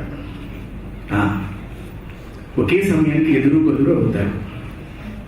అలా ఎదురు బదురు అయినప్పుడు ఏం జరుగుతుంది? చూపులు కలిసిన శుభవేళ. అవునండి. అలా కొంతకాలం చూస్తున్న తర్వాత అవతల వైపు నుంచి ఎటువంటి స్పందన లేదనుకోండి, అప్పుడు యువతలున్న వాడు ఏమంటాడో తెలుసా? నీకు ఇంకా అర్థం కాలేదా? నా కళ్ళు చెబుతున్నాయి. కళ్ళు ఏం చెబుతున్నాయండి? నీకు ప్రేమించేస్తున్నాను నేను, నువ్వంటే నాకు చాలా ఇష్టం. కంటి ద్వారా నీ సకలమైన సిగ్నల్స్ వెళ్ళిపోతాయండి అవతల వాళ్లకు. కన్నే చెప్పేస్తుంది అది సరి అయినదా కాదా. కన్ను ద్వారానే వివరించేస్తాం మనం. నువ్వంటే నాకు ఇష్టం అనే సిగ్నల్ కంటి ద్వారా వెళ్ళిపోతుంది. నీ శరీరం బాగుంది అనే సిగ్నల్ కంటి ద్వారా వెళ్ళిపోతుంది. నువ్వు నాకు నచ్చావు అనే సిగ్నల్ కంటి ద్వారా వెళ్ళిపోతుంది. ఆడవాళ్ళు ఎలా చూస్తారంటే వాలు చూపులు, ఓర చూపులు. ఆ చూపుకి ఎలాంటి వాళ్ళైనా సరే భస్మం అయిపోతున్నారు. దేవుడా, ఎంత ప్రమాదకరమైనదో ఈ కన్ను ఆలోచించండి. ఈ రోజున పెరిగిపోతున్న వ్యభిచారాలకు, అక్రమ సంబంధాలకు, హత్యలకు కన్ను కాదంటారా? కారణం చెప్పండి. కన్ను నియంత్రించుకోకపోవడం కాదంటారా? ఈ రోజున హత్యలు మనం చూస్తున్నాం. ఈ హత్యలకు కూడా కారణం ఏమిటని అడిగితే ఫలానా అక్రమ సంబంధం అని చెప్తారు. ఎక్కడి నుంచి ప్రారంభమైంది? నీ కంటి నుంచి ప్రారంభమైంది. అది ఉదయం లేచిన దగ్గర నుంచి రాత్రి పడుకునేంత వరకు ఎన్నో బాపు చూపులు, ఎన్నో తప్పుడు చూపులు. ఎందుకు కాదటండి దేవుడు కంటిని మనిషికి ప్రసాదించింది? ఎందుకు కాదు దేవుడు మానవ దేహంలో కంటిని ఉంచింది? కన్ను పరిస్థితి యేసుక్రీస్తు వివరిస్తూ ఏమన్నారు చూడండి. మత్తయి సువార్త 5వ అధ్యాయం, మళ్ళీ ఒకసారి మత్తయి సువార్త 5వ అధ్యాయము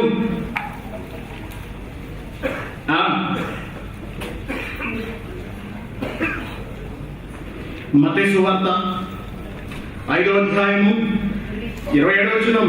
వ్యభిచారం చేయు, నేను మీతో చెప్పినది ఏమనగా ఒక స్త్రీని మోహపు చూపుతో చూచేవాడు అప్పుడే తన హృదయం మందు ఆమెతో వ్యభిచారం చేసేస్తున్నావు రా నువ్వు అంటున్నాడు. ఒక తప్పుడు చూపు చూస్తే వ్యభిచారంతో సమానమంటున్నాడు దేవుడు. ఆ చూపుని నియంత్రించగలిగితే దేవుడి దృష్టిలో వ్యభిచారం అయ్యేది కాదు కదా. ఏమని చూడటం కూడా తప్పేనా అంటారు చాలా మంది. చూడటం కూడా తప్పేనా? ఈ ప్రపంచం దృష్టిలో, ప్రపంచపు ఆలోచనలో చూడటం తప్పు కాకపోవచ్చు, కానీ దేవుని దృష్టిలో చూడటం తప్పే అంటున్నాడు. ఏమండి, ప్రతిరోజు పూర్తి సినిమాలు చూస్తున్నాం, ప్రతిరోజు చూసేవాడే. ఆ స్త్రీ నీ తల్లి లాంటిది కదా. ఏమండి, మన తల్లి లాంటి అవయవాలు లేవా?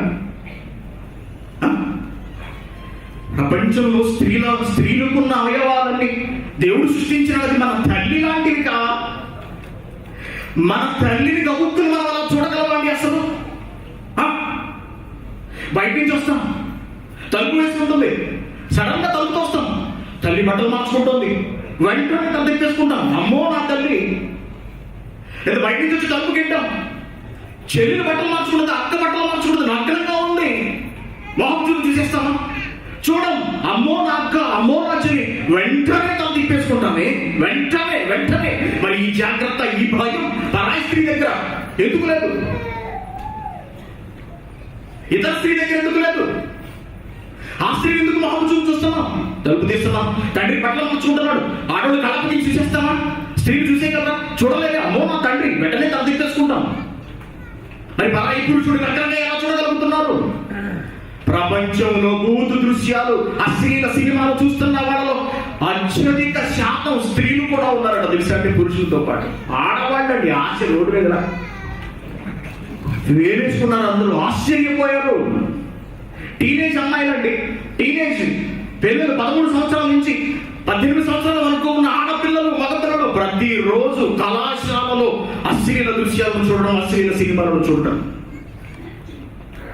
కాబట్టి సమాజం నాటికి దిగజారిపోతుంది, మనుషుల మధ్య విలువలు నశించిపోతున్నాయి, అక్రమ సంబంధాలు పెరిగిపోతున్నాయి, మానభంగాలు పెరిగిపోతున్నాయి. కారణం ఏంటో తెలుసా?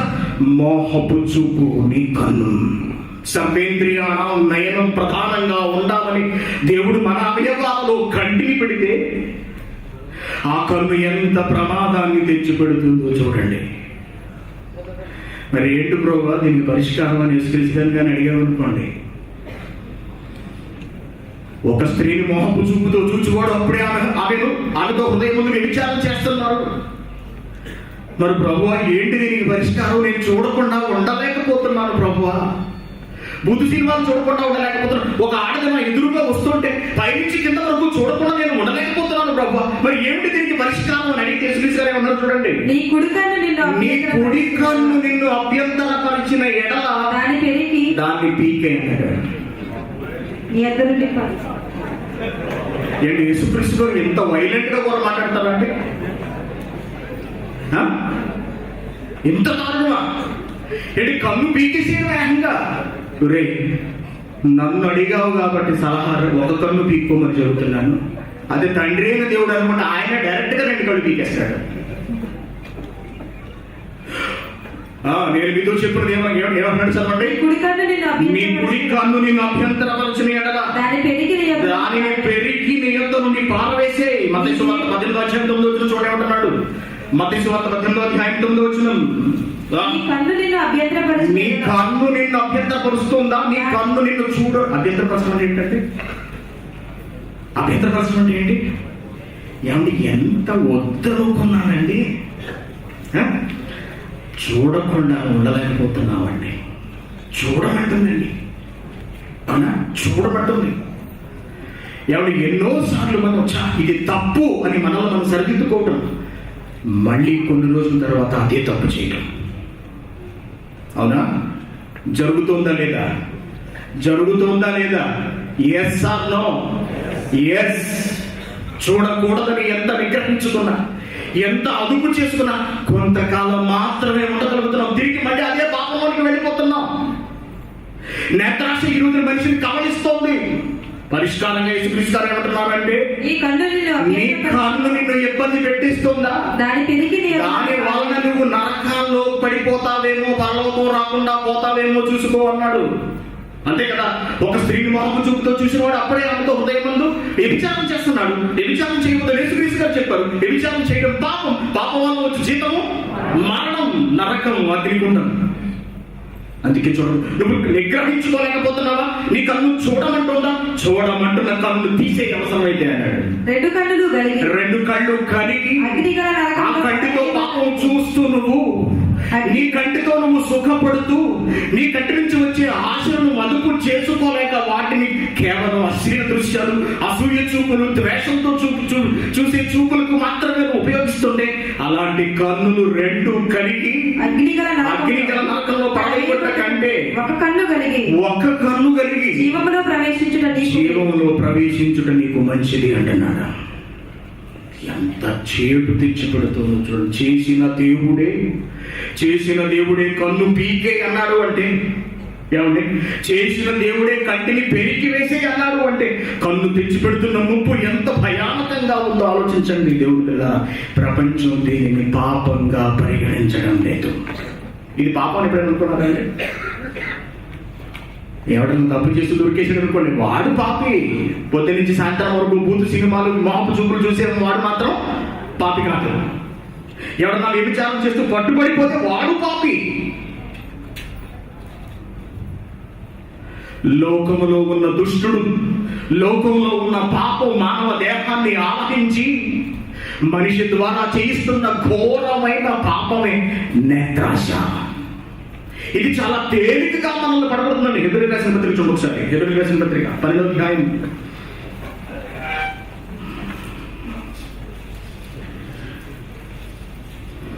హెబ్రీయులకు రాసిన పత్రిక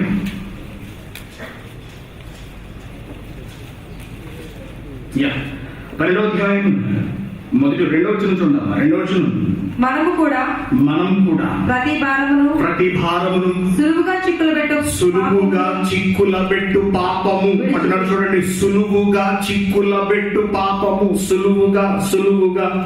ఈ మధ్యకాలంలో ఫేస్బుక్ వచ్చింది. ఫేస్బుక్ ఎలా తోస్తున్నారు, తోసి కొంతకాలం ఏళ్ళు ఎదిగిపోయి కుష్టుళ్ళు ఐలైన్లో తోసి టక్కున ఒక అర్థమగ్నంగా ఉన్న ఒక స్త్రీ చేయని నిలబడండి, తోసలండి, టక్కున అలా అవుతాం. అది మళ్ళీ కిందకి ఒకసారి చూసి కంటి నిండా ఒకసారి అలా మొత్తం చూసుకొని అయిపోయింది. ఏం చేసావు నువ్వు? ఒక స్త్రీని లేదా ఒక పురుషుని తనివి తీరా ఆస్వాదించావు. నీ పురుషుడా అంటే నీ భర్త కాదు, నీ స్త్రీయా అనగా నీ భార్య కాదు, తరాయి పురుషుడు తరాయి స్త్రీ అనగా ఒక స్త్రీ, నీ స్త్రీ కాదు, ఒక స్త్రీ. ఆ స్త్రీని నువ్వు మోహపు చూపుతో పైనుంచి కింద వరకు చూసేసావు. అలా చూసిన వాడు నువ్వేమయ్యావు? వ్యభిచారిని. ఎంత తేలికగా ఒక మనిషిని వ్యభిచారిగా చేసి నిలబెట్టిందో చూడండి పాపము, సాధారణ. అందుకే సులువుగా చిక్కులబెట్టు పాపము. సులువుగా చిక్కులబెట్టు పాపం. ఎంత తేలికగా పాపం అయిపోతున్నారో గమనించండి. ఎంత తేలిగ్గా. దేవుని పిల్లలారా, ఇది ఆగాలండి. ఇది ఆగాలి. ఈ పద్ధతి మారాలి. ఇది ప్రపంచానికి తెలియాలి. ఇది పాపం అనే సంగతి ప్రపంచానికి తెలియాలి. ఏమండి, ఇదివరకు చిన్ని ఫోన్లు ఇంత ఉండేది. చిన్ని ఫోన్ 4 ఇంచెస్ సన్నగా ఉంటుంది, బ్లాక్ అండ్ వైట్ స్క్రీన్. ఇప్పుడు ఎంత కావాలి? చేపలు పెద్ద దేనికి సరిగ్గా కనపట్లేదండి. అవునా? ఏం కనిపించట్లేదు నీకు? చూడవలసింది సరిగా కనిపించట్లేదు. ల్యాప్టాప్ అస్తమానం భుజాన్ని వేసుకుని వెళ్ళలే. అవునా? ఈ ఫోన్ అనుకోండి, ఫోన్ కన్నా బెటర్ ఇంకేమిటి? ట్యాప్ అయితే ఇంకా పెద్దది కనపడుతుంది అన్నీ. అవునా? పెద్ద ఫోన్లకు వచ్చేసారు అందరూ ఈ రోజున. దేనికి? ఏమన్నా ఇంటర్నెట్ ఎంతసేపు ఇంటికి మాట్లాడటం? ఇంటర్నెట్ ఎంతసేపు మాట్లాడతారండి? ఎంతసేపు మాట్లాడతాం? భార్యతో ఎప్పుడు ఫోన్ కట్ చేస్తాం చూస్తుంటారు మగాళ్ళందరూ. అవునా? ఏం మాట్లాడతారు అంతసేపు? ఏముండదు, డబ్బులేకి పిల్లలకి అది కట్టాలి, పిల్లలకి ఇది చేయాలి. ఎప్పుడు చూసిన ఈ గోల కదండి. కాసేపు మాట్లాడిన తర్వాత ఎందుకు ఉపయోగపడుతుంది నీకు ఇంటర్నెట్? దేనికి? ఏం చూస్తున్నారు? ఏం అవసరం? ఈ రోజున ఆలు చదవని వాళ్ళకు కూడా ఇంటర్నెట్లో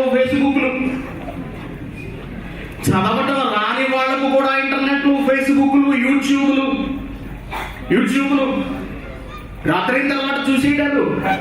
ఎవరైనా ఒంటరిగా ఇంట్లో ఫోన్ చూస్తున్నాడా, ఎక్కడైనా సీక్రెట్గా ఒక ప్లేస్లో చూసుకుంటున్నాడా, లేదా లైట్లన్నీ తీసేసి మొబైల్ చూస్తున్నాడా, వ్యభిచారం చేస్తున్నాడని అర్థం. ఇంకా ఏం చూస్తుంటాడు? ఏం చూసేస్తారండి? దేవుడు మాటలు వినండి 10 నిమిషాలంటే నిద్రపోయే రకాలం మనం. అవునా? 10 నిమిషాలు వినండి దేవుడి మాటలు. మీ ఆత్మను రక్షించగల వాక్యం చెబుతున్నాం. విని బ్రతుకులు మార్చుకోండి. దండం పెట్టి, బస్సులు పెట్టి, తీసుకొచ్చి టిఫిన్స్ పెట్టి, భోజనాలు పెట్టి వినండ్రా నాయన అంటేనే కళ్ళు మూతలు పడిపోతున్నాయి మనకి. అలాంటిది ఉదయం నుంచి సాయంత్రం వరకు, అర్ధరాత్రుల వరకు ఏంటి ఇంటర్నెట్లో అంత శ్రద్ధగా చూసేసేది? ఒకసారి ఆలోచించుకోండి మిమ్మల్ని మీరు.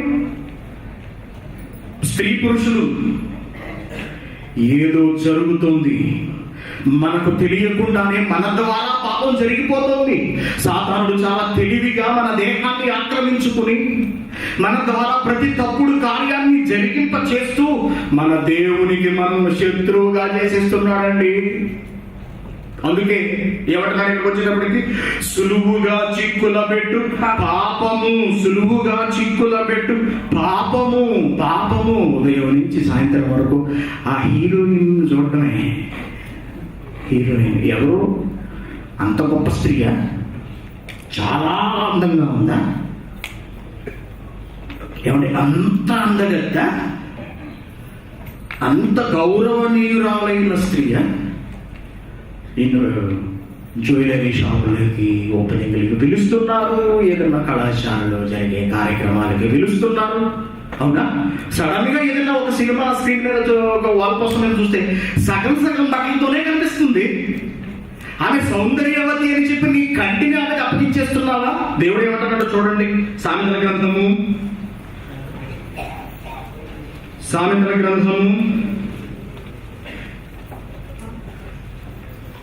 30వ అధ్యాయము, సామెతల గ్రంథం 30వ అధ్యాయము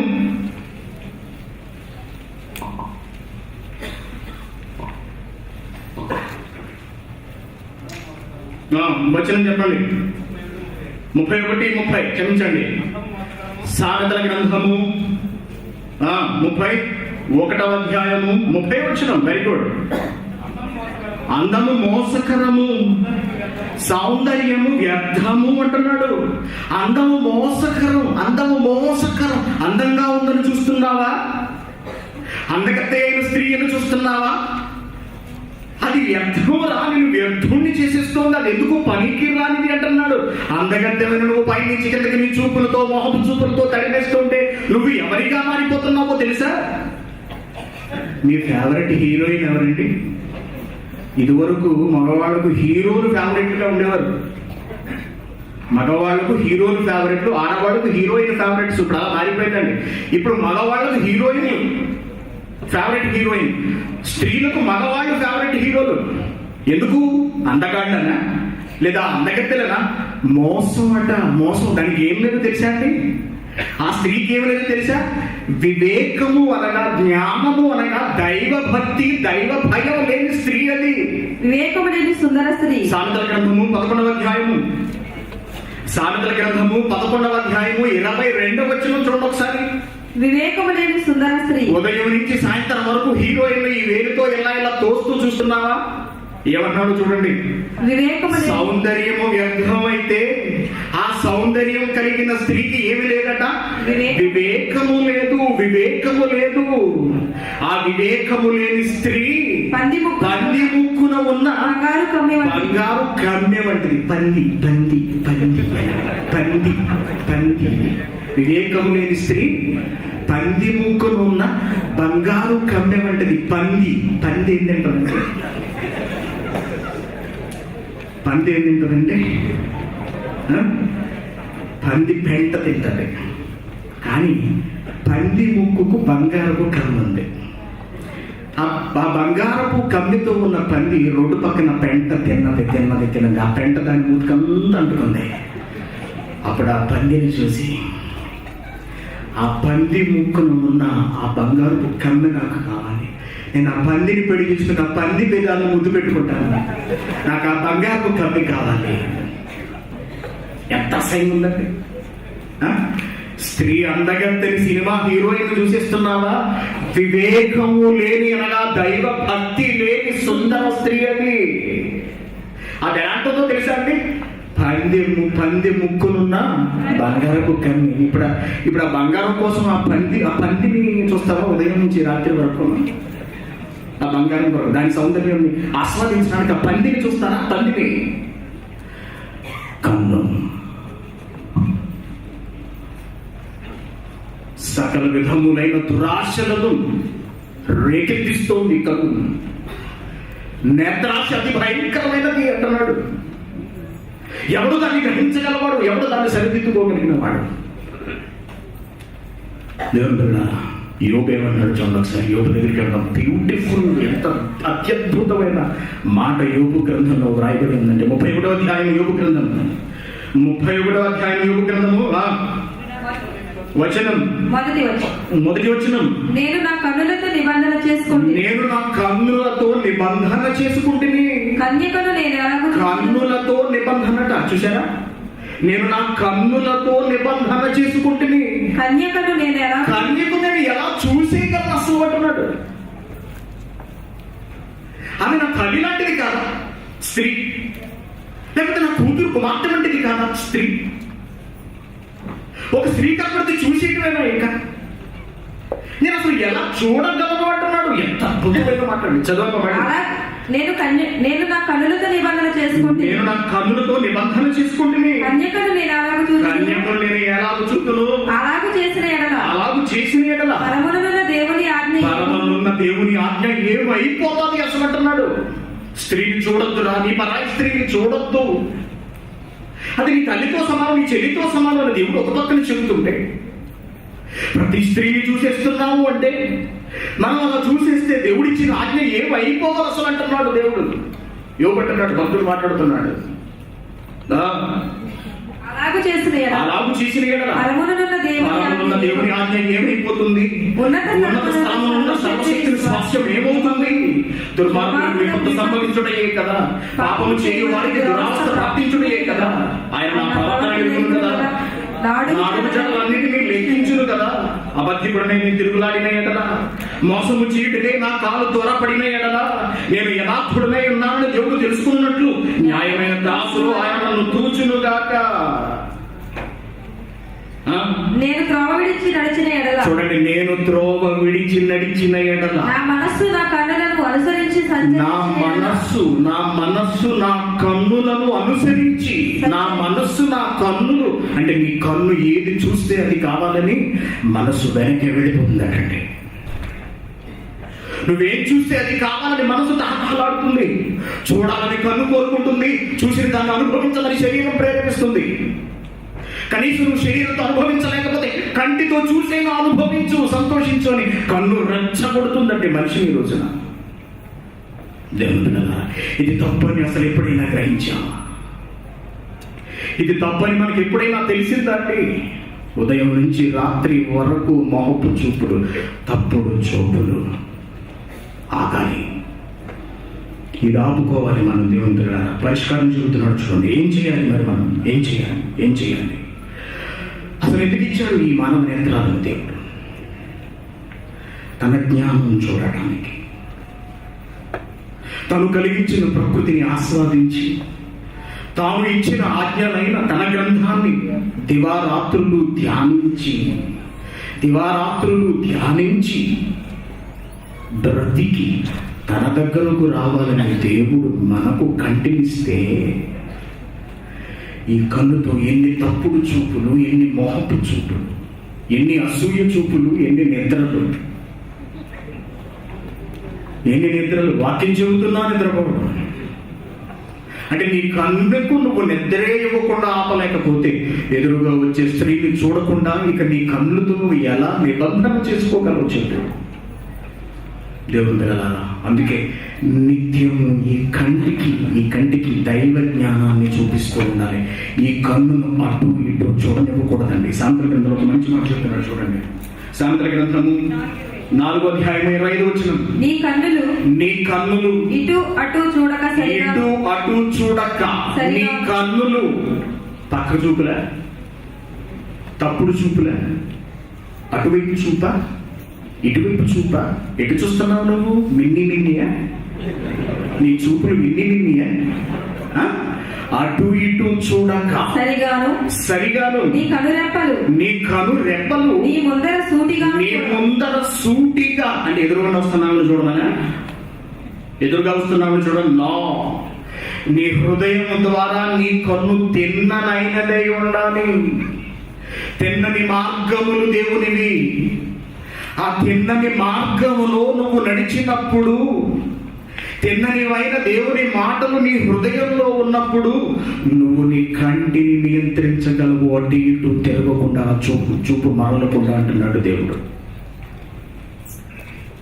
ఎంత అద్భుతంగా ఉన్నదో చూడండి. కీర్తన గ్రంథం చూడండి, ఇంకా చూడండి. కీర్తన గ్రంథము 119, కీర్తన గ్రంథము 119వ అధ్యాయము 82వ వచనం. కీర్తన గ్రంథము 119వ అధ్యాయము 82వ వచనం. నన్ను ఎప్పుడు ఆవరించదవో అని నా కన్నులు నీవిచ్చిన మాట కొరకు కనిపెట్టాడండి. మన ఇంటికి వస్తాం అనుకోండి, డ్యూటీ నుంచి ఇంటికి వస్తాం కదా, 60 మొదలండి. ఇంట్లో టీవీ ఉంటుంది. బట్టలు మార్చుకున్న తర్వాత టీవీ పెట్టము. లైట్ వేసి వెంటనే టీవీ ఆన్ చేసి రిమోట్తో అలా ఆన్ చేసి రిమోట్ అలా విసినప్పుడు బట్టలు మార్చుకోవడం మొదలు పెడతాం. అవునా? అంటే ఇంట్లో అడుగు పెట్టడం చూడటమే టీవీ. తర్వాత సినిమాలు. రాత్రంతా పడుకునేంత వరకు, నిద్ర వచ్చేంత వరకు సినిమాలు చూడడం, లేదా ఏదైనా చదవడం, పడుకుని పోవడం. Very good. మంచి సినిమా అనుకోండి అర్ధరాత్రి వరకు చూస్తుంటాం. ఇకపోతే ఆ సినిమాలు, అశ్లీల సినిమాలు అనుకోండి, నీకు అసలు నిద్రే రాదు. Very good. ఇప్పుడు బైబిల్ తీసాం. బైబిల్ చదువుతాం, లాభం లేదు. బైబిల్ చదవకపోతే జీవితం అస్తవ్యస్తం అయిపోతుంది. బైబిల్ చదవవలసిందే అనే ఉద్దేశంతో బైబిల్ తీసాం. అలాగా బైబిల్ తీసి మంచం మీద పెట్టుకుని చదవడం మొదలు పెట్టామండి. 6 గంటలకు అలారం మోగింది. కళ్ళు అలా బైబిల్ అలా తెరిచి చదవడం మొదలు పెట్టాం. ఒక లైన్ అయింది. 6 గంటలకు అలారం కొట్టింది. అంటే నువ్వు తెరిచిన వెంటనే ఏమైంది? నువ్వు నిద్రపోయావు. తెరిచిన వెంటనే నిద్ర వచ్చేసింది. నిద్ర రావట్లేదా? మీ నిద్ర రావట్లేదా? హాస్పిటల్ డాక్టర్ దగ్గర వెళ్ళాల్సిన అవసరం లేదు. బైబిల్ తీయండి. క్షణాల్లో నిద్ర ముంచుకొచ్చేసిన అబద్ధమైతే చూడండి. వేళ ఈ రాత్రికి బైబిల్ తీసి ఓపెన్ చేసి చదవడం మొదలు పెట్టండి. వెంటనే మీరు గాఢ నిద్రలోకి వెళ్ళిపోతారు. అదే టీవీ పెట్టి చూడటం మొదలు పెట్టండి. నిద్ర రాదు. కానీ దావీదు మహాభక్తుడు ధర్మశాస్త్రాన్ని చదివి అతని కన్నులు క్షీణించాయటండి. దేవుని మాట కొరకు కనిపెడుతూ. ఎప్పుడైనా మన కన్నులు నిప్పొచ్చేంతగా దేవుని మాటలు చదివామండి, కళ్ళు పోట్లు వచ్చేంతగా టీవీలు చూస్తాం. చీకట్లో మొబైల్ ఫోన్లు చూడటం ద్వారా కంటికి సంబంధించిన సమస్యలు వచ్చేస్తున్నాయండి. ఈ మధ్య కాలంలో భయంకరంగా కళ్ళు పోతున్నాయి, టీవీలు చూసిపోతున్నాయి, మొబైల్ చూసిపోతున్నాయి. బైబిల్ చదివి కళ్ళు పోయిన వాడు ఎవడున్నాడంట? అసలు బైబిల్ చదివి కంటి చూపులు పోగొట్టుకున్న వాడు ఎవడైనా ఉన్నాడా? లేదండి, లేడు. ప్రపంచానికి దేవుని మాటలు తెలియలేదు కనుకని ఈరోజు మానవ అవయవాలు దేవునికి ఉపయోగపడకుండా పోయాయి. దేవుని పిల్లల మరొక మంచి వచనం చూద్దాం. మరొక మంచి వచనం చూడండి. మత్తయి సువార్త 13వ అధ్యాయం 15వ వచనం. ఈ ప్రజలు కన్నులారా చూచి, చూడండి, ఈ ప్రజలు కన్నులారా చూచి, చెవులారా విని, కన్నులారా చూడవలసింది ఉంది అంటున్నాడండి. కన్నులారా చూడవలసింది ఉంది.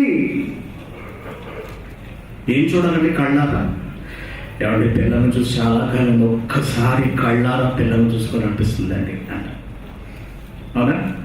కంటి నిండా పిల్లలు చూసిన ఎంతకాలం, ఎవరి కంటి నిండా నిద్రపోయి ఎంతకాలం అయిందండి అనుకుంటా, ఎవరి కంటి నిండా ఎప్పుడైనా బైబిల్ చదివామండి. కన్ను ఆశ తీరేంతగా ఎప్పుడైనా, కన్ను అలిసిపోయేంతగా ఎప్పుడైనా బైబిల్ చదివామా? బైబిల్ చదవలేదు కాబట్టే బైబిల్లో కంటి గురించి దేవుడు రాయించిన మాటలు ఈనాడు ఈ ప్రపంచానికి అర్థం కాలేదు. అందుకే ప్రతి ఒక్కడు మహపు చూపులు, ప్రతి ఒక్కడు ఇంటర్నెట్లో అశ్లీల సినిమాలు, అశ్లీల దృశ్యాలు వీక్షిస్తూ వ్యభిచారులైపోతున్నారు. అందుకే చూడవలసినది ఉన్నది, కన్నులారా చూడవలసింది ఉంది, అది చూడలేకపోతోంది ఆనాటి ప్రపంచం అని యేసుక్రీస్తు గారు తిడుతున్నాడండి. వాడు కన్నులారా చూడాలి, దేవుని వాక్యాన్ని చదవాలి అంటున్నాడు. ఆ వాక్యం మన హృదయంలో ఉన్నప్పుడు ఒక స్త్రీని మోహపు చూపుతో చూచివాడు అప్పుడే ఆమె ఎదురు వ్యభిచారం చేసిన వాడు అవును అనే మాట మన హృదయంలో ఉంటే ఎదురుగా మనకు కనపడే స్త్రీ మన కంటికి ఒక తల్లిగా కనపడుతుందండి. మన అక్కలా మన కంటికి కనపడుతుంది. అప్పుడు నీకు పరాయి స్త్రీలా అనిపించదు, నీ కుటుంబ సభ్యురాలిగా అనిపిస్తుంది. అందుకే ఎంత మంచి మాటలు దేవుడు చెబుతున్నాడు చూడండి. తిమోతికి రాసిన మొదటి పత్రిక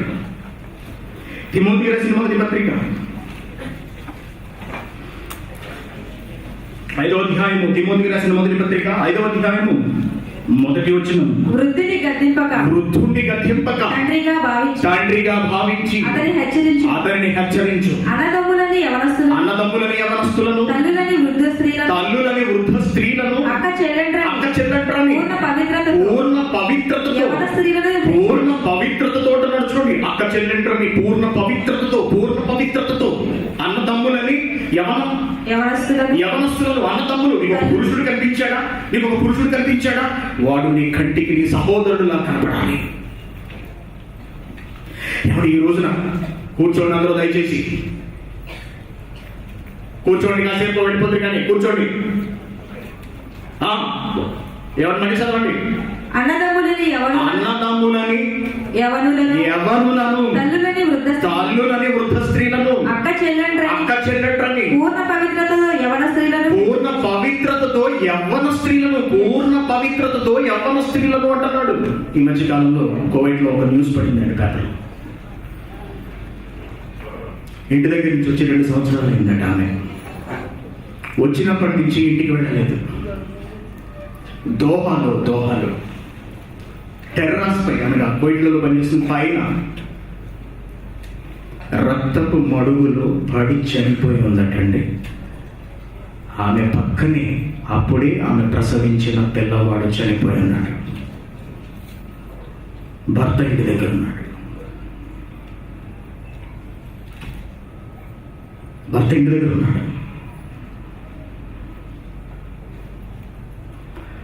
అక్రమ సంబంధం. శరీరాన్ని నియంత్రించలేక, కంటిని నియంత్రించలేక, కంటి ద్వారా విడుతున్న సంకేతాలకు ప్రేరేపితమైన మెదడు శరీరాన్ని రెచ్చగొట్టి, హృదయం రెచ్చగొట్టి శరీరం తన కోరికలు తీర్చుకునేలా చేస్తుంది.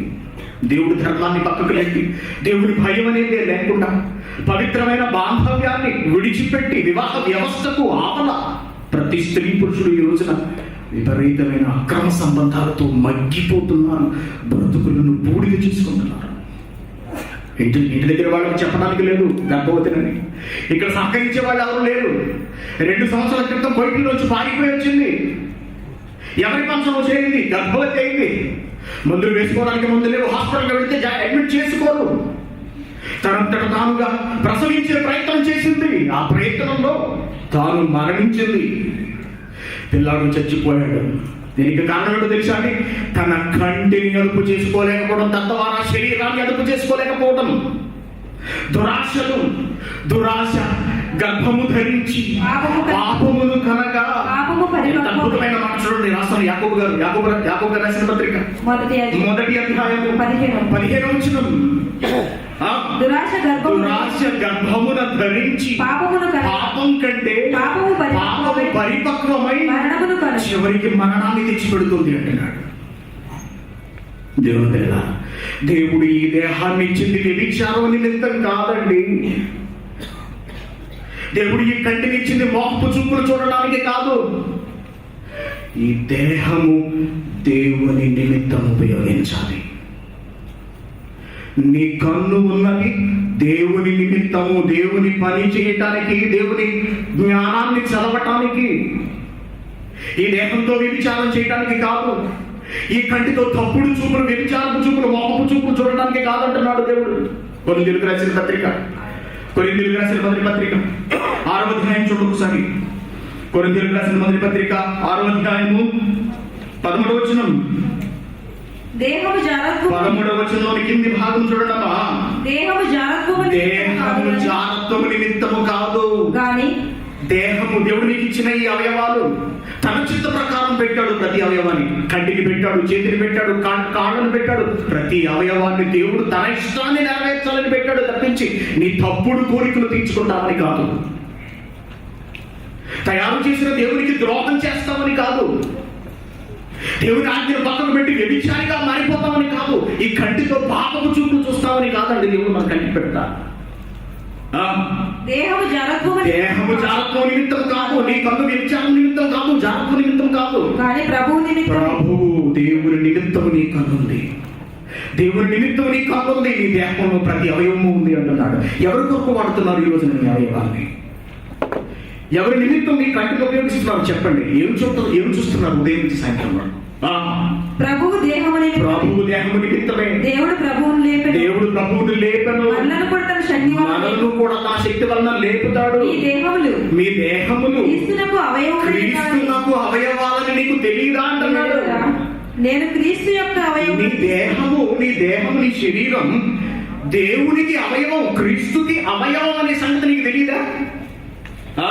నేను క్రీస్తు యొక్క అవయవాలను తీసుకుని వేశ్య యొక్క అవయవాలుగా వ్యభిచారం చేసి వేశ్య యొక్క శరీరంతో ప్రభు శరీరాన్ని కలపొచ్చు అంటున్నాడు. అంటే నువ్వు వ్యభిచారం చేస్తుంటే ఎవరిని వ్యభిచారం చేసేస్తున్నావు? నీ దేహాన్ని. నువ్వు మోహపు చూపు చూస్తుంటే నీ అవయవమైన ప్రభువు ఏమైపోతున్నాడు? నువ్వు చూసే తప్పుడు చూపు ఎవరికి వెళ్ళిపోతుందో తెలుసా? నీ అవయవమైన ప్రభువు నలిగిపోతున్నాడు నీలో ఉండి. నీ చేష్టలు భరించలేక, నీ చూపులను భరించలేక. మీ దేహము చదవమ్మా. మీ దేహములు క్రీస్తునకు అవయవములై నీ దేహాలు క్రీస్తుకు అవయవం అనే సంగతి నీకు తెలియదా? నువ్వు వ్యభిచారం చేస్తే ఎవరి చేత వ్యభిచారం చేయించినట్టు అయిపోతుందో తెలుసా అంటున్నాడు. నువ్వు తప్పుడు చూపు చూస్తే ఎవరి చేత చూపించినట్టో తెలుసా అంటున్నాడు. నేను క్రీస్తు యొక్క అవయవాలను తీసుకుని వేశ్య యొక్క అవయవాలుగా చేయుదునా? అదెంత మాత్రం తగదు. వేశ్యతో కలుసుకునేవాడు దానితో ఏకదేహమై ఉన్నాడని మీరు ఎరుగరా? వేశ్య బహిరంగంగా వస్త్రాలను విప్పదీసి 10 మంది మధ్యలో, లైట్ల మధ్యలో పవిత్ర దేవుడు ఏర్పాటు చేసిన పవిత్ర కార్యాన్ని 10 మంది మధ్యలో శరీర సుఖం కొరకు, ధనం కొరకు జరిగిస్తుంది. అది జరిగిస్తున్న కార్యాన్ని నువ్వు చూస్తుంటే ఆ చూస్తున్న కళ్ళు ఎవరికో తెలుసా? ఎవరి నిమిత్తం ఉన్నామో తెలుసా? ఆ కంటిలో ఎవరున్నారో తెలుసా అంటున్నాడు. అసలు దేవుని పిల్లలారా ఆలోచించండి. ఎవరి కొరకు మీ కన్నులు ఉపయోగపడుతున్నాయి? మీ కంటిని దేని నిమిత్తం ఉపయోగిస్తున్నారు? మోహపు చూపులు చూడటానికా? వ్యభిచారపు చూపులు చూడటానికా? జాగ్రత్త. మీ దేహం అంతటిని వెలిగించడానికి దేవుడు ప్రధాన అవయవంగా సర్వేంద్రియాలలో ప్రధానమైన దానిగా పెట్టాడు. సర్వేంద్రియాల నయనం ప్రధానం. దేవుడు పెట్టిన ప్రధానమైన అవయవాన్ని మీ పాపాలతో ప్రమాదకరంగా మార్చుకోకండి. మీ కంటితో చావు తెచ్చుకోకండి. కంటిని ప్రభు నిమిత్తం వినియోగించండి. ఈ కంటికి దేవుని మాటలు చదివించండి. ఈ కంటి చేసి చదివించండి. దేవుని పని చేయడానికి ఈ కంటిని ఉపయోగించండి. నడిపించండి. ఈ దేహాన్ని నడిపించండి. రోమిలికి రాసిన పత్రిక 12వ అధ్యాయం 1వ వచనం చూడండి ఏమంటున్నాడు. రోమిలికి రాసిన పత్రిక 1వ అధ్యాయం 12వ వచనం. కాబట్టి సహోదరులారా పరిశుద్ధమును దేవునికి అనుకూలమైన సజీవ యాగంగా మీ శరీరములను యావత్తు మీ శరీరాన్ని ఆయనకు సమర్పించి నీ కన్నును నీ కాళ్ళను నీ చేతులను యావత్తు దేహాన్ని సర్వేంద్రియాలను దానిలో ప్రధానమైన కన్నును సజీవ యాగంగా దేవుని కొరకు ఉపయోగించండి. పాపం కొరకు ఉపయోగించకండి. పరిష్కారం ఆలోచించండి. ఇంటర్నెట్లకు దూరంగా ఉండండి. మొట్టమొదట ఇంటికి మాట్లాడవలసి వచ్చినప్పుడు మాత్రమే ఇంటర్నెట్ ఆన్ చేయండి. మిగిలిన సమయంలో ఇంటర్నెట్ దూరంగా ఉండండి. ఈ రోజు నుంచి మీరు ఈ పాపాన్ని విడిచిపెట్టాలి. ఈ రోజుతో మీరు మీ కంటితో నిబంధన చేసుకోండి. ఈ రోజు నుంచి నేను స్త్రీని మోహపు చూపు చూడకూడదు. ఎదురుగా వస్తున్న స్త్రీ నా స్త్రీ అనగా నా భార్య కానప్పుడు ఆమె నాకు తల్లితో, ఆమె నాకు చెల్లితో సమానం. ఈ కంటిని ఎంతవరకు పాపం నిమిత్తం ఉపయోగించామో ఇక నుంచి దేవుని నిమిత్తం ఉపయోగిస్తారండి. దేవుని మాటలు చదివించండి ఈ కంటి చేత. ఇంటర్నెట్ మూసేయండి. ఇంటికి ఫోన్ చేయాల్సి వచ్చినప్పుడు మాత్రమే ఆన్ చేయండి. ఫేస్బుక్ క్లోజ్ చేయండి. ఉపయోగం లేదని నిష్ప్రయోజనం, తప్పుడు సంబంధాలు, తప్పుడు సంకేతాలు, తప్పుడు జోకులు, శరీరాన్ని రెచ్చగొట్టే జోకులు, మంచి దృశ్యాలను చూడడానికి మీ కంటిని ఉపయోగించండి. దేవుడు పిల్లరా పారిపోమంటున్నాడండి. అందుకే పారిపో యవనుడా పారిపోము. తిమోతికి రాసిన రెండవ పత్రిక 2వ అధ్యాయము 22వ వచనం. నీవు యవ్వనేచ్ఛల నుండి పారిపో. యవ్వనుడా నీవు యవ్వనేచ్ఛల నుండి పారిపో అంటున్నాడు. యవ్వనుడా నీవు యవ్వనేచ్ఛల నుండి పారిపో, తొలగిపోండి. ఈ కోరికలన్నింటినీ పక్కన పెట్టేసేయండి. కంటిని పరిశుద్ధపరచుకోండి. మీ కన్ను జాగ్రత్త పడాలి అంటే మొట్టమొదటి మీ హృదయం మారాలి. మీ మనోనేత్రాలు వెలగాలి. సాతాను చాలా తెలివిగా మనోనేత్రాలను మూసేసి మానవ నేత్రాలను తెరిపించిందండి. మనోనేత్రాలను మూయించింది, మానవ నేత్రాలను తెరిపించింది. తెరిచిన నేత్రాలతో మనిషి ప్రతి పాపాన్ని చూస్తూ పాపిగా మారిపోతున్నాడు. అందుకే వ్యభిచారిణిని చూసి ఆశించుచు పాపము మానలేని కన్నులు అంటున్నాడు. వ్యభిచారిణిని చూసి స్త్రీలారా ఒక పురుషుడు నచ్చాడు కదా అని మోహపు చూపులు చూస్తున్నారేమో. జాగ్రత్త. పాపంలోనికి దింపడానికి ప్రయత్నిస్తున్నారేమో. సరిగా ఉన్నామని జాగ్రత్త. స్త్రీలారా దేవుడు శిక్షిస్తాడు. పురుషులారా స్త్రీ కనపడింది కదా అని మోహపు చూపులు చూసేస్తున్నారేమో. వద్దు. వ్యభిచారులుగా దేవుడు పరిగణిస్తున్నాడు. తెలుసుకోండి. ఎంతవరకు ఈ ప్రపంచం పట్టించుకోలేదండి ఈ విషయం. సాతాను చాలా తెలివిగా మనుషుల చేత పాపం చేయిస్తున్నాడు. ప్రతి ఒక్కరి చేతిలోకి సర్పం తీసుకొచ్చాడు ఈ రోజున. ప్రతి ఒక్కరిని చూడని ప్రేరేపిస్తున్నాడు. చూస్తే పోయిందే ఉందని ప్రతి ఒక్కరు చూసేస్తున్నాడు. చూసిన ప్రతి వాడు పాపిగా మారిపోతున్నాడు. సంగతి మాత్రం గ్రహించలేకపోతున్నాడు. జాగ్రత్త.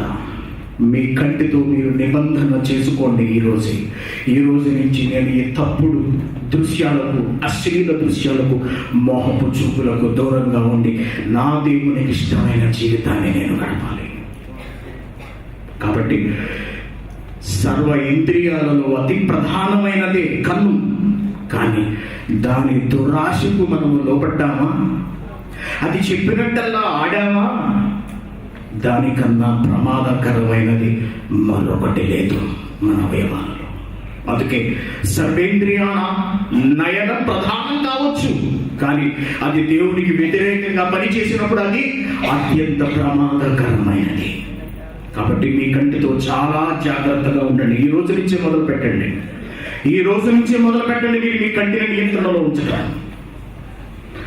దేవునికి దగ్గరగా ఉండండి. దేవుని వాక్యానికి ఇంకెప్పుడు కంటితో పాపం చేసే ప్రయత్నం చేయకండి. దేవుని పేరు అర్థమైంది కదా? సర్వేంద్రియాణం నయనం ప్రధానమా ప్రమాదమా? చెప్పండి. ఎప్పుడు ప్రమాదం? దేవుని ఆజ్ఞలకు వ్యతిరేకంగా మన కంటితో మనం పాపం చేస్తున్నప్పుడు అది మనకు ప్రమాదం. కానీ దేవుని ఆజ్ఞలను మనం వీక్షిస్తున్నప్పుడు, చదువుతున్నప్పుడు, దేవుని పనికి మన కంటిని వినియోగిస్తున్నప్పుడు అది మనకు ప్రధానమైన అవయవం. జాగ్రత్త. గమనించుకోండి.